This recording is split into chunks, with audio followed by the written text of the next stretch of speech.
तो किस्सा कुर्सी का शुरू हो चुका है और आज शाम को 5 बजे चुनाव आयोग की प्रेस कॉन्फ्रेंस है। तारीखों का ऐलान होगा। शाम 5 बजे प्रेस कॉन्फ्रेंस विज्ञान भवन में रखी गई है।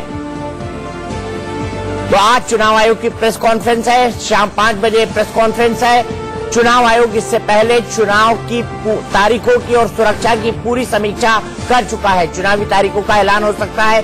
विज्ञान भवन में इस प्रेस कॉन्फ्रेंस को शाम को 5 बजे रखा गया है और लोकसभा चुनाव के साथ साथ उड़ीसा, आंध्र प्रदेश, सिक्किम, अरुणाचल और संभावित है कि जम्मू कश्मीर के अंदर भी चुनाव हो जाए। 2004 की बात हम करें तो 2004 में 4 चरण में चुनाव हुए थे। 2009 की अगर बात करें तो 5 फेज में लोकसभा चुनाव हुए थे।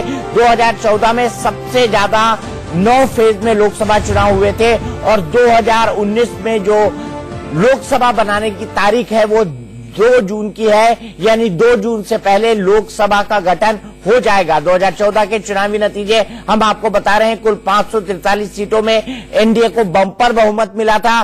खुद भारतीय जनता पार्टी को पूर्ण बहुमत मिला था। एनडीए की 336 सीटें थी, यूपीए की 60 और अन्य के खाते में 147 सीटें गई थी। तो ये आंकड़ा था 2014 को और मोदी सरकार के पास अब इसी बात की चुनौती है कि क्या वो इस आंकड़े को रिपीट कर पाएगी। वहीं राहुल गांधी अच्छी चुनौती दे रहे हैं नरेंद्र मोदी को, लेकिन वर्तमान के माहौल में जब भारतीय जनता पार्टी राष्ट्रवाद, राष्ट्रीय सुरक्षा और विकास को अपना मुद्दा बनाना चाहती है, ऐसे में राहुल गांधी बेरोजगारी, साथ ही साथ राफेल में भ्रष्टाचार का मुद्दा और उसके साथ देश में 5 साल के अंदर जो इकोनॉमिक स्लो डाउन हुआ है उसकी बात वो करते हैं और इन 3 मुद्दों के आधार पर नैरेटिव बनाकर चुनाव लड़ने की बात कर रहे हैं। लेकिन इन सब पर सबसे भारी पाकिस्तान का मुद्दा पड़ सकता है। पाकिस्तान में जिस तरह से भारत ने एयर स्ट्राइक की है उसके बाद पूरे देश के दिलो दिमाग पर कहीं ना कहीं ये मुद्दा छाया हुआ है और ये मुद्दा भी एक बड़ा चुनावी मुद्दा बन सकता है। सीधे चलते हैं हमारे सहयोगी पुलकित नागर के पास जो हमारे साथ दिल्ली से जुड़े हुए हैं। पुलकित, सबसे पहले जानना चाहूंगा कि विज्ञान भवन में प्रेस कॉन्फ्रेंस रखी है चुनाव आयोग ने, तो साफ बात है ज्यादा लोगों को एकोमोडेट कर पाए क्योंकि आज उनको चुनावी तारीखों का ऐलान करना है। बिल्कुल ठीक कहा दीपक जी आपने। किस्सा कुर्सी का पे चर्चा शाम 5 बजे से बहुत ज्यादा शुरू हो जाएगी क्योंकि 5 बजे विज्ञान भवन में प्रेस कॉन्फ्रेंस का मतलब ही यह है कि आज चुनावों की तारीखों का ऐलान हो जाएगा। और जिस तरीके क्योंकि 2 जून तक लोकसभा चुनाव नई लोकसभा का गठन होना है तो इसके लिए समय कम बचा है। पिछले 2014 के भी अगर आप चुनाव को देखें तो 1 महीने से ज्यादा का वक्त लगा था सिर्फ चुनाव कराने में।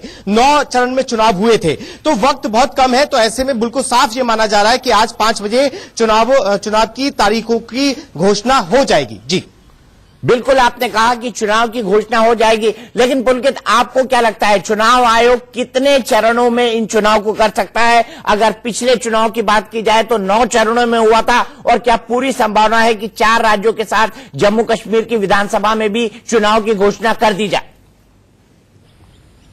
देखिए, जम्मू कश्मीर को लेकर दीपक जी लगातार मांग उठ रही थी कि वहां चुनाव कराए जाएं क्योंकि पहले 6 महीने का राज्यपाल शासन वहां पर लगाया गया। उसके बाद जब राष्ट्रपति शासन दिसंबर में लग रहा था तो उसी के साथ तमाम राजनीतिक दलों ने सवाल उठाया था चुनाव आयोग पर कि आप चुनाव कराएं, यहां पर तमाम जनता, तमाम राजनीतिक दल तैयार हैं। तो ये मांग लगातार जम्मू कश्मीर से उठ रही है। अब आज क्योंकि हालात जम्मू कश्मीर के अगर आप देखेंगे तो भारत और पाकिस्तान में तनाव बना हुआ है, बॉर्डर पर तनाव बना हुआ है। तो उसी को देखकर ये चुनाव आयोग का फैसला क्या होगा, चुनाव कराए जाएंगे या नहीं, ये आज शाम साफ हो पाएगा। लेकिन मांग लगातार जम्मू कश्मीर के तमाम राजनीतिक दल उठा रहे हैं राज्यपाल शासन के बाद से, जब राष्ट्रपति शासन वहां पर लगाया गया था। इसके अलावा जो चरण की बात है, अगर पिछले कुछ समय का देखें तो लगातार चरण बड़े हैं। 2014 में 9 चरण तक ये पहुंचा है, लेकिन इस बार ये माना जा रहा है, चुनाव आयोग के सूत्र है वो ये बता रहे हैं कि शायद इस बार चरण कम होंगे क्योंकि वक्त भी कम है। तो ऐसे में चरण कम किए जा सकते हैं। लेकिन दीपक जी, एक जो चीज मैंने देखी 2014 और 2019 के चुनाव में, जो बड़ा अंतर मैं देख रहा हूं पिछले कुछ दिनों से, तो इलेक्शन कमीशन की कोशिश ये है कि वो ईवीएम को लेकर विश्वास बढ़ाए लोगों के बीच में और इसीलिए ईवीएम की तमाम जगहों पर प्रैक्टिस लोगों को दिखाया जा रहा है, वीवीपैट के साथ जोड़कर दिखाया जा रहा है। क्योंकि पिछले कुछ साल के अंदर जो विधानसभा चुनाव हुए यूपी में, पंजाब में, उस दौरान ईवीएम को लेकर बहुत सारे सवाल उठे। हालांकि चुनाव आयोग ने ने हमेशा ये कोशिश की कि आम लोगों के बीच में ईवीएम को लेकर विश्वास मजबूत रहे, और ये बताया भी गया कि ईवीएम को हैक नहीं किया जा सकता। लेकिन बीच बीच में ईवीएम को लेकर सवाल उठते रहे। अभी कुछ दिन पहले दिल्ली के अंदर भी कई जगहों पर ईवीएम लोगों को दिखाई जा रही थी और वीवीपैट के साथ जोड़कर दिखाई जा रही थी कि इस बार जब आप वोट करेंगे तो आपको एक स्लिप मिलेगी और यह विश्वास रखिए कि आपका वोट किसी और को नहीं जाएगा, उसी को जाएगा जिसे आप दे रहे हैं। तो एक बड़ा अंतर यह भी है कि 2014 और 2019 में विश्वास ईवीएम का जो है उसको भी मजबूत करने की कोशिश लगातार चुनाव आयोग की तरफ से की जाती रही है। तो ईवीएम पर विश्वास मजबूत करने की कोशिश की जाती रही है, क्योंकि विपक्षी पार्टियां बार बार यह बोलती है कि ईवीएम को और फुल प्रूफ बनाने की जरूरत है, और कुछ पार्टियों ने तो यहां तक मांग कर दी थी कि इस बार चुनाव बैलेट पेपर पर हो। इन तमाम मुद्दों पर बात होगी, इन तमाम मुद्दों की समीक्षा हम करते रहेंगे। मेरे साथ कई सारे खास लोग जुड़ चुके हैं, हमारे 3 सहयोगी जुड़ चुके हैं। अजय जांडियाल जम्मू से हैं, अहमदाबाद से मेरे साथ अरविंद हैं और विपिन परमार चंडीगढ़ से हैं। साथ ही साथ राजनीतिक विश्लेषक जीवीआर शास्त्री जी भी मेरे साथ जुड़ गए हैं। जीवीआर शास्त्री जी, बीजेपी ये साफ कर चुकी है कि राष्ट्रवाद, राष्ट्रीय सुरक्षा और उसके साथ साथ विकास, ये 3 मुद्दे भारतीय जनता पार्टी के होंगे। आपको क्या लगता है, कांग्रेस किन मुद्दों के आधार पर इन चुनाव को लड़ने जा रही है? नहीं, राजनीति में राष्ट्रवाद और राष्ट्र की सुरक्षा ये कभी राजनीति से नहीं जुड़ सकती। वो सारे पार्टी के लिए एक ही परमावधि है, उसके खिलाफ ऐसा कोई पार्टी अपना पॉलिसी नहीं प्रकट कर सकती। ये देश का पॉलिसी रहता है, तो देश की पॉलिसी के साथ सारे पार्टी को चलना होता है। और शास्त्री जी, आप चाहे ना चाहे बीजेपी ऐसा करने जा रही है।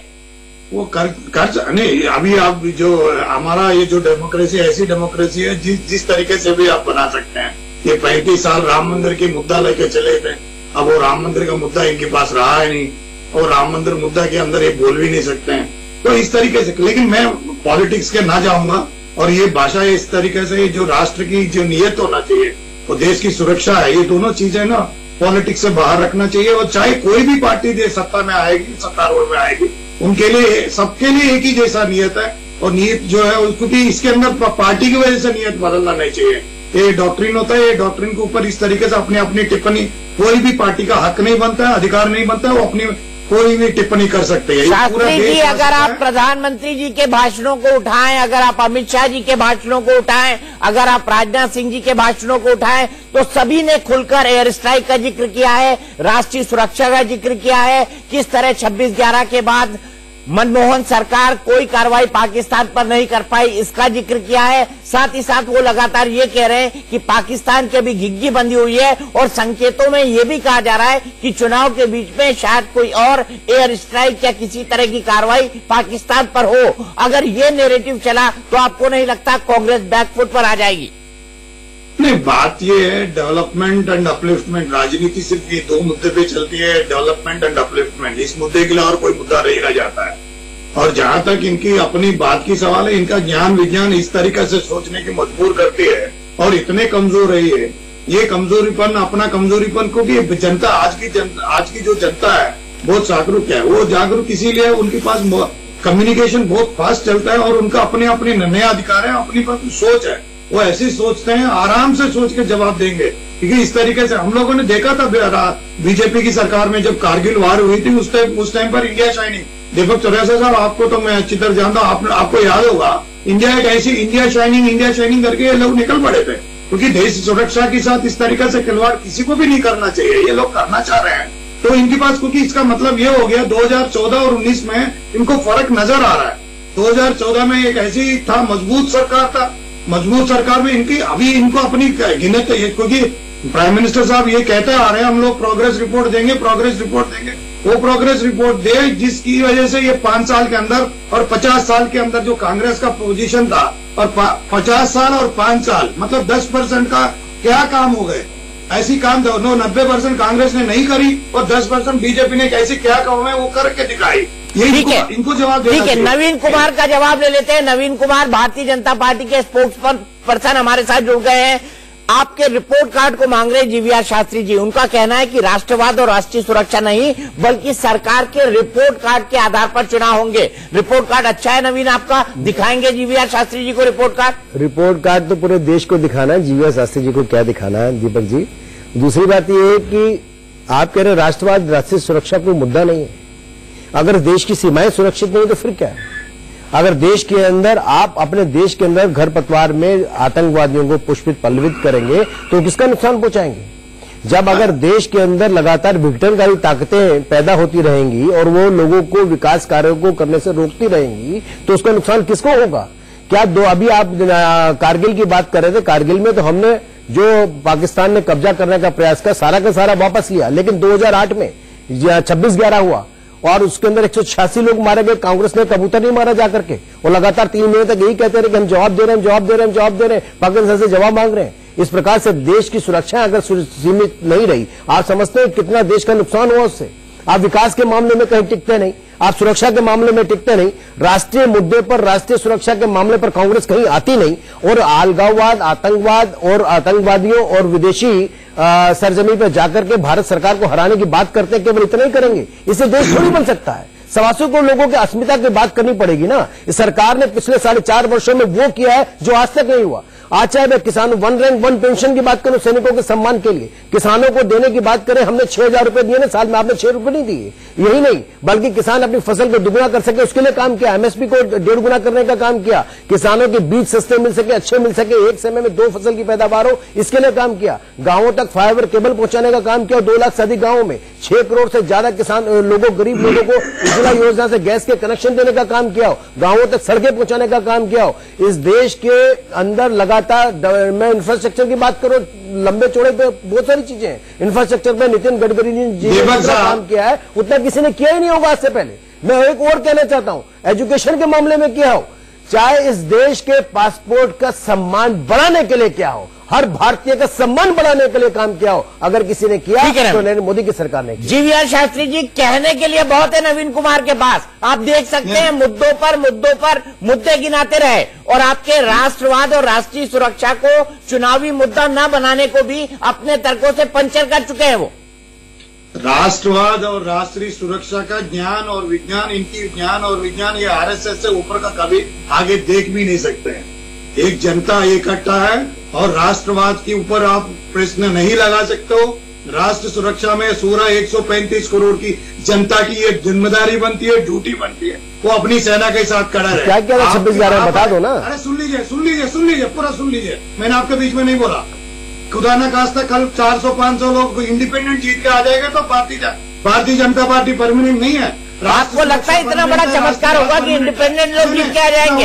नहीं, ऐसा हो सकता नहीं। मैंने कहने का मतलब हमारा सिस्टम ऐसा है, ऐसा कोई पार्टी परमानेंट नहीं है यहाँ पे। बिल्कुल परमानेंट नहीं है, कोई पार्टी परमानेंट नहीं है, लेकिन इस चुनाव के मुद्दे साफ दिखाई दे रहे हैं। GVR शास्त्री जी, कोई पार्टी परमानेंट नहीं है, लेकिन इस चुनाव के मुद्दे साफ दिखाई दे रहे हैं। दीपक 1 मिनट, नवीन जरा बीच में मत बोलो, मेरे को बोलने दो। मैं तो बोला ही नहीं भैया। प्लीज मेरा तो सुन लो। मैंने आपने बहुत कुछ गिना लिया, आपने 100 पेज का पाठ पढ़ाया, लेकिन एक प्रश्न का जवाब नहीं देंगे क्योंकि आपने सिर्फ पाठ पढ़ाने लेकिन और कुछ किसी का लायक नहीं रह गए क्योंकि आपकी सरकार नियत ऐसा है। सवाल पूछो भैया, क्या कहना चाहते हैं? सवाल ये है, कृपया करके पिछली 5 साल में आपने इनकम कितना बनाया, रेवेन्यू कितना बनाया इस देश के लिए? क्या रेवेन्यू को महत्व दिया था? अच्छा सवाल मुझे बोलने का मौका दीजिए। ये बताइए इनकम की और देश का इनकम और रेवेन्यू में डिफरेंस क्या है? करेक्ट। इसके इनकम और रेवेन्यू के अंदर डिफरेंस क्या ये बताइए कृपया करके। और 5 साल में आपने इनकम बनाया, रेवेन्यू बनाया तो पेट्रोलियम प्राइसेस क्यों बढ़ गए थे? करेक्ट। मैं इसका जवाब दूंगा दीपक। नवीन इसका जवाब देंगे, लेकिन एक छोटा सा ब्रेक लेना है और ब्रेक के बाद पूरे देश में फैले हमारे रिपोर्टर्स के पास भी चलेंगे और उनसे जानेंगे कि राज्यों पे जाते हुए क्या वहां पर मुद्दे बदलते हैं, क्या लोगों का मन बदलता है, क्या लोगों की बात बदलती है, क्या लोगों की सोच बदलती है। और खासतौर से अजय जांडियाल से जानेंगे क्योंकि जो कुछ जम्मू कश्मीर में हुआ है उसी के दरमियान जम्मू कश्मीर के विधानसभा चुनाव होने हैं। ऐसे में क्या कहती है जम्मू कश्मीर की जनता? तो 2019 का चुनावी बिगुल अब फूकने वाला है। शाम 5 बजे चुनाव आयोग प्रेस कॉन्फ्रेंस कर रहा है। चुनाव आयोग की बड़ी प्रेस कॉन्फ्रेंस है। इस प्रेस कॉन्फ्रेंस को चुनाव आयोग में नहीं बल्कि विज्ञान भवन में रखा जा रहा है ताकि ज्यादा से ज्यादा पत्रकार उसमें शामिल हो चुके। इस प्रेस कॉन्फ्रेंस को हम लाइव दिखाएंगे ताकि आप भी जान सके कि आपके इलाके में किस दिन वोटिंग होने वाली है और किस दिन 2019 के आम चुनाव का परिणाम आएगा। हमारे साथ कई सारे खास मेहमान जुड़े हुए हैं। हमारे साथ नवीन कुमार जी हैं जो कि प्रवक्ता हैं भारतीय जनता पार्टी के, जीवीएल शास्त्री जी हैं जो कि एक पॉलिटिकल एनालिस्ट है, साथ ही साथ हमारे 3 सहयोगी हमारे साथ जुड़े हुए हैं, अजय जांडियाल जम्मू से, अहमदाबाद से अरविंद और विपिन परमार चंडीगढ़ से। विपिन, सबसे पहले आपके पास आऊंगा, मुझे बताइए चंडीगढ़, पंजाब और हरियाणा कौन से मुद्दे उठने वाले हैं, कौन से मुद्दे सुनाई देने वाले हैं?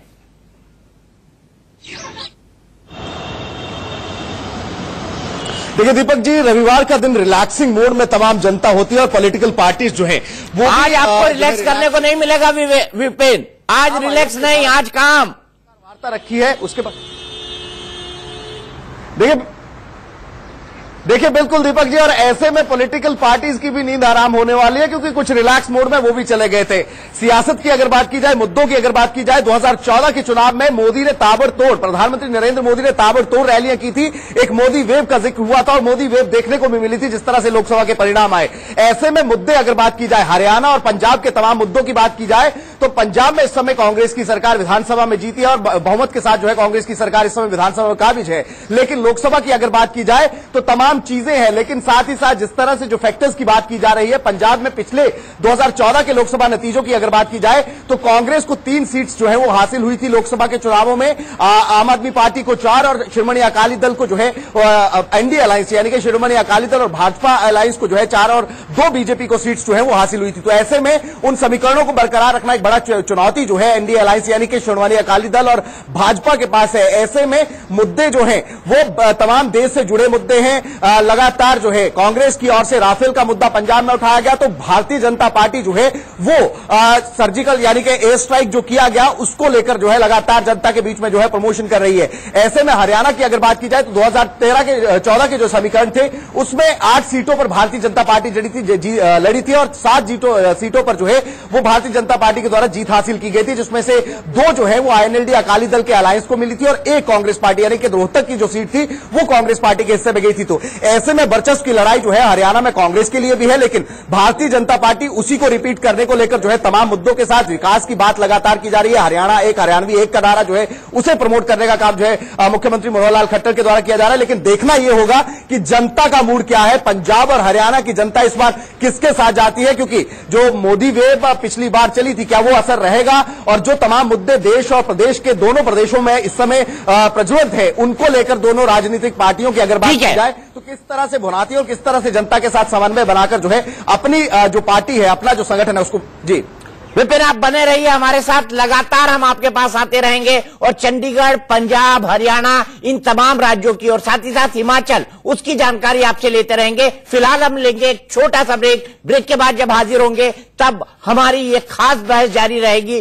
कि 2019 के चुनाव आखिरकार किन मुद्दों पर होने वाले हैं। किसी भी हालत में 17वीं लोकसभा बनकर तैयार हो जानी चाहिए, ऐसा भारतीय संवैधानिक व्यवस्था कहती है। इसीलिए चुनाव आयोग आज शाम को 5 बजे एक प्रेस कॉन्फ्रेंस कर रहा है और प्रेस कॉन्फ्रेंस में वो चुनावी तारीखों का ऐलान करेगा। 6 से 7 चरणों में हो सकते हैं चुनाव। इसके अलावा कुछ राज्यों में विधानसभा चुनाव भी होने हैं, जम्मू कश्मीर के अंदर भी विधानसभा चुनाव होने हैं, वहां पर इस वक्त राष्ट्रपति शासन लगा हुआ है। लेकिन इन चुनाव पर चुनाव आयोग क्या फैसला लेता है ये अभी तक साफ नहीं है। इसके अलावा उड़ीसा, आंध्र प्रदेश और सिक्किम तथा अरुणाचल प्रदेश में चुनावों की घोषणा इस प्रेस कॉन्फ्रेंस में चुनाव आयोग करेगा। हमारे साथ हमारे कई सारे रिपोर्टर मौजूद हैं। हमारे साथ राकेश कुमार सिंह हमारे सीनियर एडिटर मौजूद है, साथ ही साथ अजय जांडियाल जम्मू से, अहमदाबाद से अरविंद और पुलकित नागर दिल्ली से हमारे साथ जुड़े हुए हैं। साथ ही साथ जीवीआर शास्त्री साहब पॉलिटिकल एनालिस्ट और नवीन कुमार प्रवक्ता भारतीय जनता पार्टी के हमारे साथ जुड़े हुए हैं। सबसे पहले अजय के पास चलते हैं। अजय, जो कुछ हुआ सीआरपीएफ के जवानों के बाद, जवानों के साथ 40 जवानों को जम्मू से श्रीनगर जाते हुए एक कार ब्लास्ट के जरिए उनको शहीद कर दिया गया। ऐसे माहौल में अगर जम्मू कश्मीर में चुनाव होते हैं तो आपको क्या लगता है कौन से मुद्दे वहां पर सबसे ज्यादा प्रभावी दिखने वाले हैं?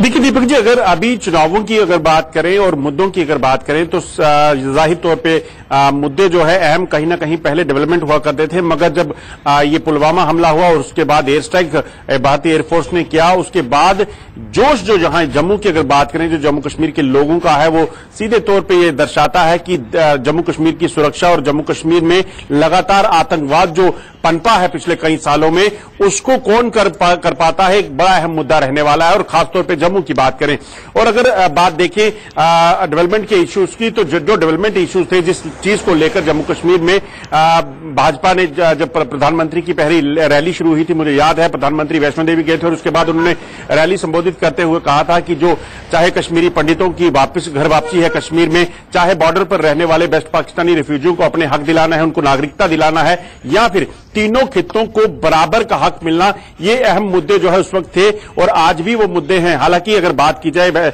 जो कश्मीरी पंडितों की अभी वापसी नहीं हो पाई है और बेस्ट पाकिस्तानी रिफ्यूजियों जिनको कहा गया था कि उनको नागरिकता मिलेगी, उनको भी नागरिकता नहीं मिल पाई है, वो मुद्दे बड़े अहम रहने वाले हैं, मगर कुछ ना कुछ उनको कंपनसेट करने की कोशिश की गई है, चाहे वो पंडितों को। अजय, मुझे एक बात बताइए, जम्मू बिल्कुल अलग तरीके से वोट करता है और कश्मीर बिल्कुल अलग तरीके से वोट करता है। जम्मू से अधिकतम सीटें भारतीय जनता पार्टी के पक्ष में गई थी जब पीडीपी के साथ बीजेपी ने सरकार बनाई। उसके बाद जम्मू के जो वोटर थे, जम्मू के आसपास के जो वोटर थे, वो थोड़ा निराश हुए कि बीजेपी अपने उन कोर एजेंडाओं से हटी जिसको लेकर वो जम्मू में अच्छे वोट पाती थी, अच्छे सीटें पाती थी। क्या इसका फर्क कोई चुनाव में पड़ने की संभावना आपको दिखाई दे रही है, या फिर एयर स्ट्राइक ने इस मुद्दे को साफ कर दिया है पूरी तरीके से?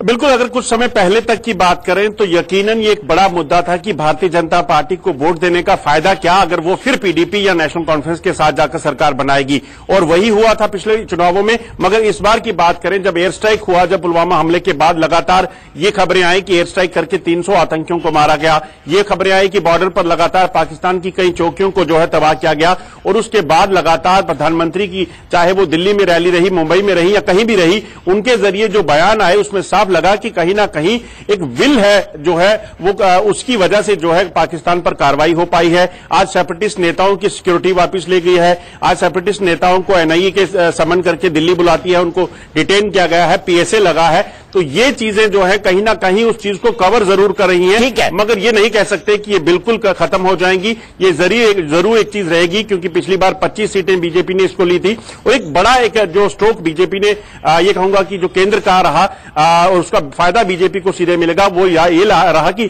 लद्दाख को एक अलग डिवीजन बना दिया गया, और वो एक अहम स्ट्रोक जो है बीजेपी का माना जा रहा है, केंद्र का माना जा रहा है, क्योंकि लद्दाख लगातार यूटीए की डिमांड करता रहा है, उसके अलावा यूनियन की डिमांड करता रहा, और उसके बाद लगातार लद्दाख में जब ये चीजें उठ रही थी कि वहां पर लोगों को पर्याप्त मात्रा में उनको वहां पर जो फंड्स नहीं मिल पाते हैं, और वही चीज जम्मू में भी मांग की जाती थी। तो अब जम्मू और लद्दाख कहीं ना कहीं एक बड़ा इसको एज जो है इसमें जरूर कहूंगा कि केंद्र की जो अहम फैसले हुए उसके बाद मिलेगा बीजेपी को, मगर कश्मीर और जम्मू में नेशनल कॉन्फ्रेंस और कांग्रेस कैसा कर पाती है वो भी एक बड़ी बात है। चलिए अजय, आपसे जुड़ेंगे, आप वहां के लोगों की प्रतिक्रिया भी लीजिए, वो भी दिखाएंगे कि देश की जनता क्या सोचती है, देश की राय क्या बन रही है, और अब किसके पक्ष में फैसला जा सकता है 2019 के इस महासमर में। अहमदाबाद चलते हैं अरविंद के पास। अरविंद हमारे साथ जुड़े हुए हैं। अहमदाबाद में अगर बात करी जाए तो इस बार भी भारतीय जनता पार्टी की वहां पर सरकार है, और मोदी के नाम में 100/100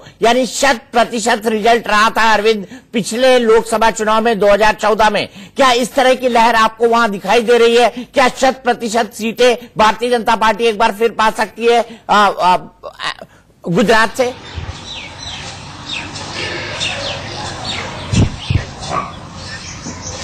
देखिए दीपक जी, भारतीय जनता पार्टी की कोशिश यही है कि वो 26 की 26 सीटें जो है ना एक बार फिर से लोकसभा के लिए दे, और खुद प्रधानमंत्री मोदी या अमित शाह अहमदाबाद पूर्व से चुनाव लड़ सकते हैं, ऐसी संभावनाएं जता रही हैं। चूंकि भारतीय जनता पार्टी ने इसकी तैयारियां बहुत पहले से शुरू कर दी थी। कुछ एक इलाके हैं जैसे जूनागढ़, अमरेली, या इसके अलावा जो कच्छ इलाका है, वहां पर भारतीय जनता पार्टी को ऐसा लग रहा था कि वहां पर पार्टी कमजोर हो सकती है। तो अगले 24 घंटों में उन्होंने मिशन किया, और कांग्रेस के जो कुछ विधायक हैं उनका सरेंडर करवाया और भारतीय जनता पार्टी के कोटे से उनको 24 घंटे के अंदर मंत्री बनाया गया है। तो कहीं ना कहीं भारतीय जनता पार्टी अपनी तैयारी कर चुकी थी। लेकिन अब सर्जिकल स्ट्राइक का दौर है दीपक जी, तो आप जानते हैं कि गुजरात के पास भी समुद्र से सटा हुआ 1600 किलोमीटर का समुद्री किनारा है। तो पाकिस्तान की नापाक हरकतों को वो लोग भी झेला करते हैं। करीब 500 मछुआरे गुजरात के जो है पाकिस्तान की जेलों में बंद हैं। तो सर्जिकल स्ट्राइक का भी फायदा मिलेगा, चूंकि प्रधानमंत्री का गृह राज्य है, पार्टी के अध्यक्ष का भी गृह राज्य है, तो इसका भी फायदा मिलेगा। भारतीय जनता पार्टी की कोशिश पूरी रहेगी कि वो 26 सीटों को एक बार फिर से लोकसभा में भारतीय जनता पार्टी की उपस्थिति दर्ज करा सके। लेकिन इतना आसान भारतीय जनता पार्टी के लिए नहीं होगा।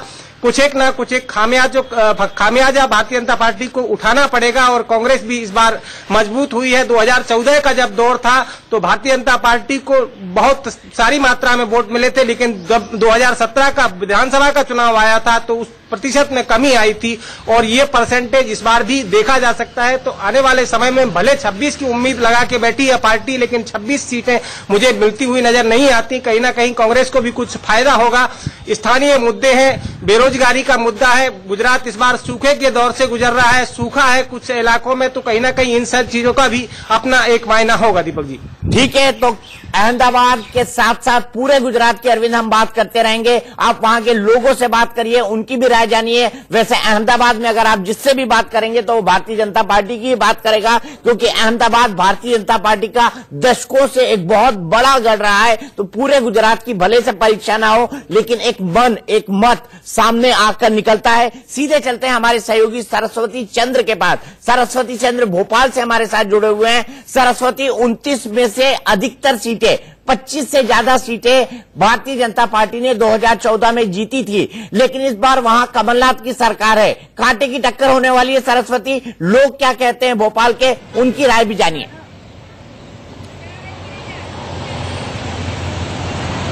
जी बिल्कुल दीपक जी, बताना चाहूंगा यहाँ पर बीजेपी की बात करें 2014 में उसके पास 26 सीटें थी और कांग्रेस के पास 3 थी। लेकिन जिस तरह से कमलनाथ का चेहरा सामने रखा गया उसको देखते हुए लोगों ने कमलनाथ सरकार को चुना। लेकिन हाल में जिस तरह से वादा खिलाफी का बीजेपी ने मामला पकड़ा है, किसानों को जो कर्ज माफी दी गई थी 2 लाख रुपए तक की, लेकिन कल हमने देखा धिक्कार आंदोलन, सारे कलेक्ट्रेट को घेरा गया था और पूरे प्रदेश के जो बड़े नेता हैं बीजेपी के, उन्होंने घेराव किया था। संदेश साफ देने की कोशिश ये की जा रही है कि किसानों के साथ छलावा किया जा रहा है। जो मोदी सरकार की योजना है, बीजेपी की रणनीति है, मैं आपको बताना चाहता हूं कि आज से बड़े लीडर्स हैं बीजेपी के तमाम, वो हर एक को जिम्मा दे दिया गया है कि 2-2 लोकसभा में उनको जिम्मेदारी दी गई है, सीट जिताना है। तो ऐसे करके मोदी की जो उपलब्धियां हैं वो गिनाना है। जाहिर सी बात है कि 15 साल की बीजेपी की सरकार रही है, पूर्व मुख्यमंत्री शिवराज सिंह चौहान ने काफी काम किए हैं। लेकिन इस बार जो है वो लोकसभा की बात करें तो हमने कई लोगों से बात की, गांव में जाकर बात की, शहर में, लेकिन अब ट्रेंड जो है बीजेपी की तरफ आ रहा है। कुछ युवा भी हमारे साथ हैं। मैं आपको दीपक जी बताना चाहता हूं कि यहाँ पर युवा वोटर्स की संख्या 2 करोड़ से ऊपर है। 5.5 करोड़ टोटल वोटर्स हैं, लेकिन 2 करोड़ से ज्यादा युवा हैं। युवा क्या सोचते हैं, क्या लगता है आपको, कौन आना चाहिए? बीजेपी में मोदी जी ही आना चाहिए। मोदी जी के अलावा और कोई भी नहीं आना चाहिए। क्यों? क्योंकि मोदी जी ने और जो शिवराज जी ने काम करे, बहुत अच्छे काम करे। गरीबों को तीरथ कराना, जमाने के पता नहीं कितनी तो स्कीमें निकाल कर। कांग्रेस ने कर्ज माफ किया है, ये लगता है फायदा देगा आपको? नहीं, कोई उम्मीद नहीं है इनसे। ये तो गुंडा राज है, ये गुंडा राज है। क्या लगता है बीजेपी बहुत अच्छी है? कांग्रेस बहुत अच्छी। बीजेपी बहुत अच्छी। मोदी सरकार से पहले कोई मुख्यमंत्री प्रधानमंत्री ने देखा ही नहीं अपनी 40-50 की उम्र में कभी ऐसे इतने अच्छे मुख्यमंत्री। अच्छा, लगता है जो उन्होंने वादे किए थे मोदी सरकार ने वो पूरे हुए हैं? बहुत सारे वादे पूरे हुए हैं। ऐसे कोई वादे नहीं है कि जो मतलब खाली गए पूरे। कांग्रेस, अभी तो कांग्रेस चुनी थी आप लोगों ने? विशेषकर मैंने तो नहीं चुना था, क्योंकि मैं तो कांग्रेस को देख ही रहा था इतने सालों से। कांग्रेस को तो मैंने बिल्कुल चुना ही नहीं था। वो तो व्यक्ति विशेष के लिए काम करते हैं। अब मोदी सरकार जनता के लिए काम करती है। बिल्कुल। तो दीपक जी बताया लोगों ने कि मोदी सरस्वती, एक बार फिर आपके पास लौटेंगे जब चुनाव तारीखों का ऐलान हो जाता है। बीच बीच में आपसे बात करते रहेंगे और जानते रहेंगे कि मध्य प्रदेश और छत्तीसगढ़ दोनों राज्य क्या कहते हैं, क्योंकि यहां से 40 लोकसभा की सीटें आती हैं और छत्तीसगढ़ और मध्य प्रदेश में इस बार कांग्रेस की सरकार बनी है, तो कितना नफा नुकसान होगा भारतीय जनता पार्टी को, इसका लेखा जोखा भी रखेंगे। कांग्रेस को कितना फायदा हो सकता है, इसका लेखा जोखा भी रखेंगे। लेकिन फिलहाल एक ब्रेक के बाद भी हमारी ये विशेष कवरेज लगातार जारी है। 5 बजे होने वाली है चुनाव आयोग की प्रेस कॉन्फ्रेंस। उससे पहले ही राजनीतिक तापमान चढ़ता जा रहा है। हमारे साथ जीवीआर शास्त्री जी और नवीन कुमार हैं। जीवीआर शास्त्री जी एक राजनीतिक विश्लेषक है और नवीन कुमार बीजेपी के प्रवक्ता। दोनों से बात होगी, लेकिन उससे पहले आपको सीधे लिए चलते हैं लखनऊ। समाजवादी पार्टी के अध्यक्ष और पूर्व मुख्यमंत्री अखिलेश यादव एक प्रेस कॉन्फ्रेंस कर रहे हैं, वो सुनते हैं। अगर हर किसी ने बनाया था तो समाजवादी सरकार ने नोएडा ग्रेटर नोएडा में बनाने का काम किया था। देश में सबसे ज्यादा मोबाइल आज भी कहीं अगर बन रहे हैं तो वो नोएडा में, और वो भी समाजवादी सरकार की वजह से बन रहे हैं नोएडा में मोबाइल। और जो कहा कि एक्सपोर्ट हो गया है, जो मोबाइल एक्सपोर्ट हो रहे हैं, आप लोग भी थोड़ा रिसर्च किया करें, करते हैं। लेकिन मैं जानता हूं 5 बजे के बाद आपकी रिसर्च भी देखना कैसे बोलेगी चैनल पर। 5 बजे के बाद आपकी रिसर्च भी बोलेगी, क्योंकि जो मोबाइल एक्सपोर्ट होने की बात थी वो उतने नहीं हो रहे हैं। 2013 में 14,000 करोड़ का एक्सपोर्ट हुए थे मोबाइल, फिर 11 हो गए, 11,000 करोड़, अब तो और नीचे पहुंच गया है। तो आपके देश से असेंबल होकर के जो बाहर जा रहे हैं उसमें भी बड़े पैमाने पर गिरावट है। 80 सीटों में से 14 हिस्से की बात कर रही है भाजपा। राफेल की फाइल मिल गई है, चोरी हो गई थी। ये भारतीय जनता पार्टी से आप कुछ भी उम्मीद कर सकते हैं। भारतीय जनता पार्टी कुछ भी कर सकती है। ये भी शब्द उर्दू है।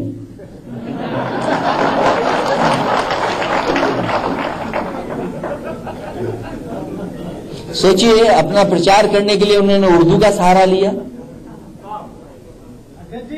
और नफरत फैलाने के लिए बीजेपी के लोग आगे हैं। आपको लगता है कि सेना के पराक्रम का दुरुपयोग किया जा रहा है? चुनाव आयोग ने तो यही कहा है, उन्होंने किसी पार्टी का नाम नहीं लिया है, लेकिन पूरे देश में जनता जानती है, दुनिया जानती है कि आर्मी को भी अगर राजनीति में किसी ने धकेला है तो वो भारतीय जनता पार्टी है।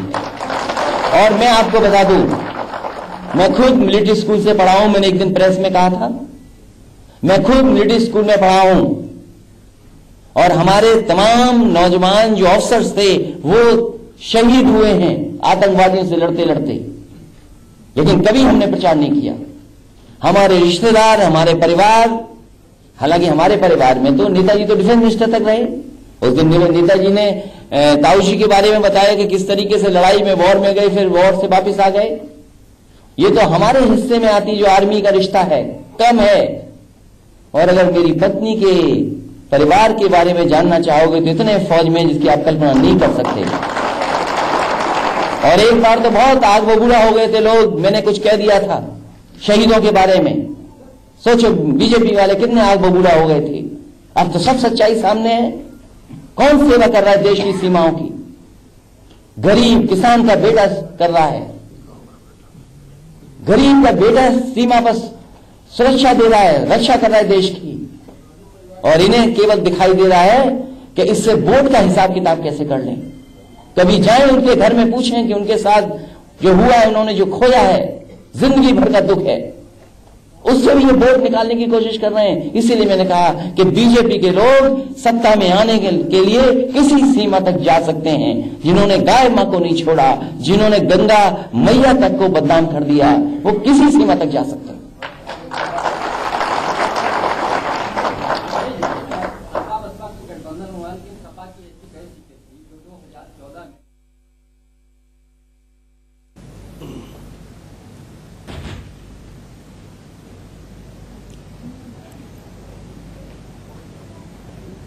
तो अखिलेश यादव भारतीय जनता पार्टी पर आरोप लगाते हुए और उन्हीं के आरोपों पर सीधा सवाल लेते हैं बीजेपी के प्रवक्ता नवीन कुमार जी से। नवीन, आप पर सीधा आरोप है कि आपने आर्मी को राजनीति में घसीट लिया, यानी बीजेपी ने आर्मी को भी राजनीति में घसीट लिया, उसको भी नहीं छोड़ा। क्या कहेंगे? दीपक भाई, राजनीति हम कर रहे हैं या वो कर रहे हैं? सपा बसपा कांग्रेस के लोग पूछ रहे थे। आपने कहा, आपने एयर स्ट्राइक की बात करी, आपने सैनिकों के शौर्य की बात करी। आप जितनी भी रैलियां होती है उसमें चाहे अमित शाह जी हो, चाहे प्रधानमंत्री जी हो, चाहे गृह मंत्री राजनाथ सिंह हो, वो तो कल बता रहे थे कुछ एयर स्ट्राइक हुई है, एक के बारे में मैं नहीं बताऊंगा, सबके बारे में मैं बता दूंगा। तो ये जो तमाम बातें हैं, ये आर्मी को राजनीति में घसीटना नहीं तो और क्या है? बस 10 सेकंड दीजिए दीपक भाई, मैं बताता हूं राजनीति में घसीटना किसको कहेंगे। सैनिक वायुसेना या सैनिकों का सम्मान बढ़ाना क्या राजनीति में घसीटना है?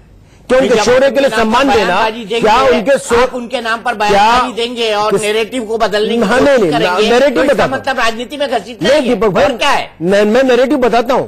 कांग्रेस सपा बसपा के लोग पूछते हैं कि ये बताइए आर्मी में कितने मुस्लिम मारे गए।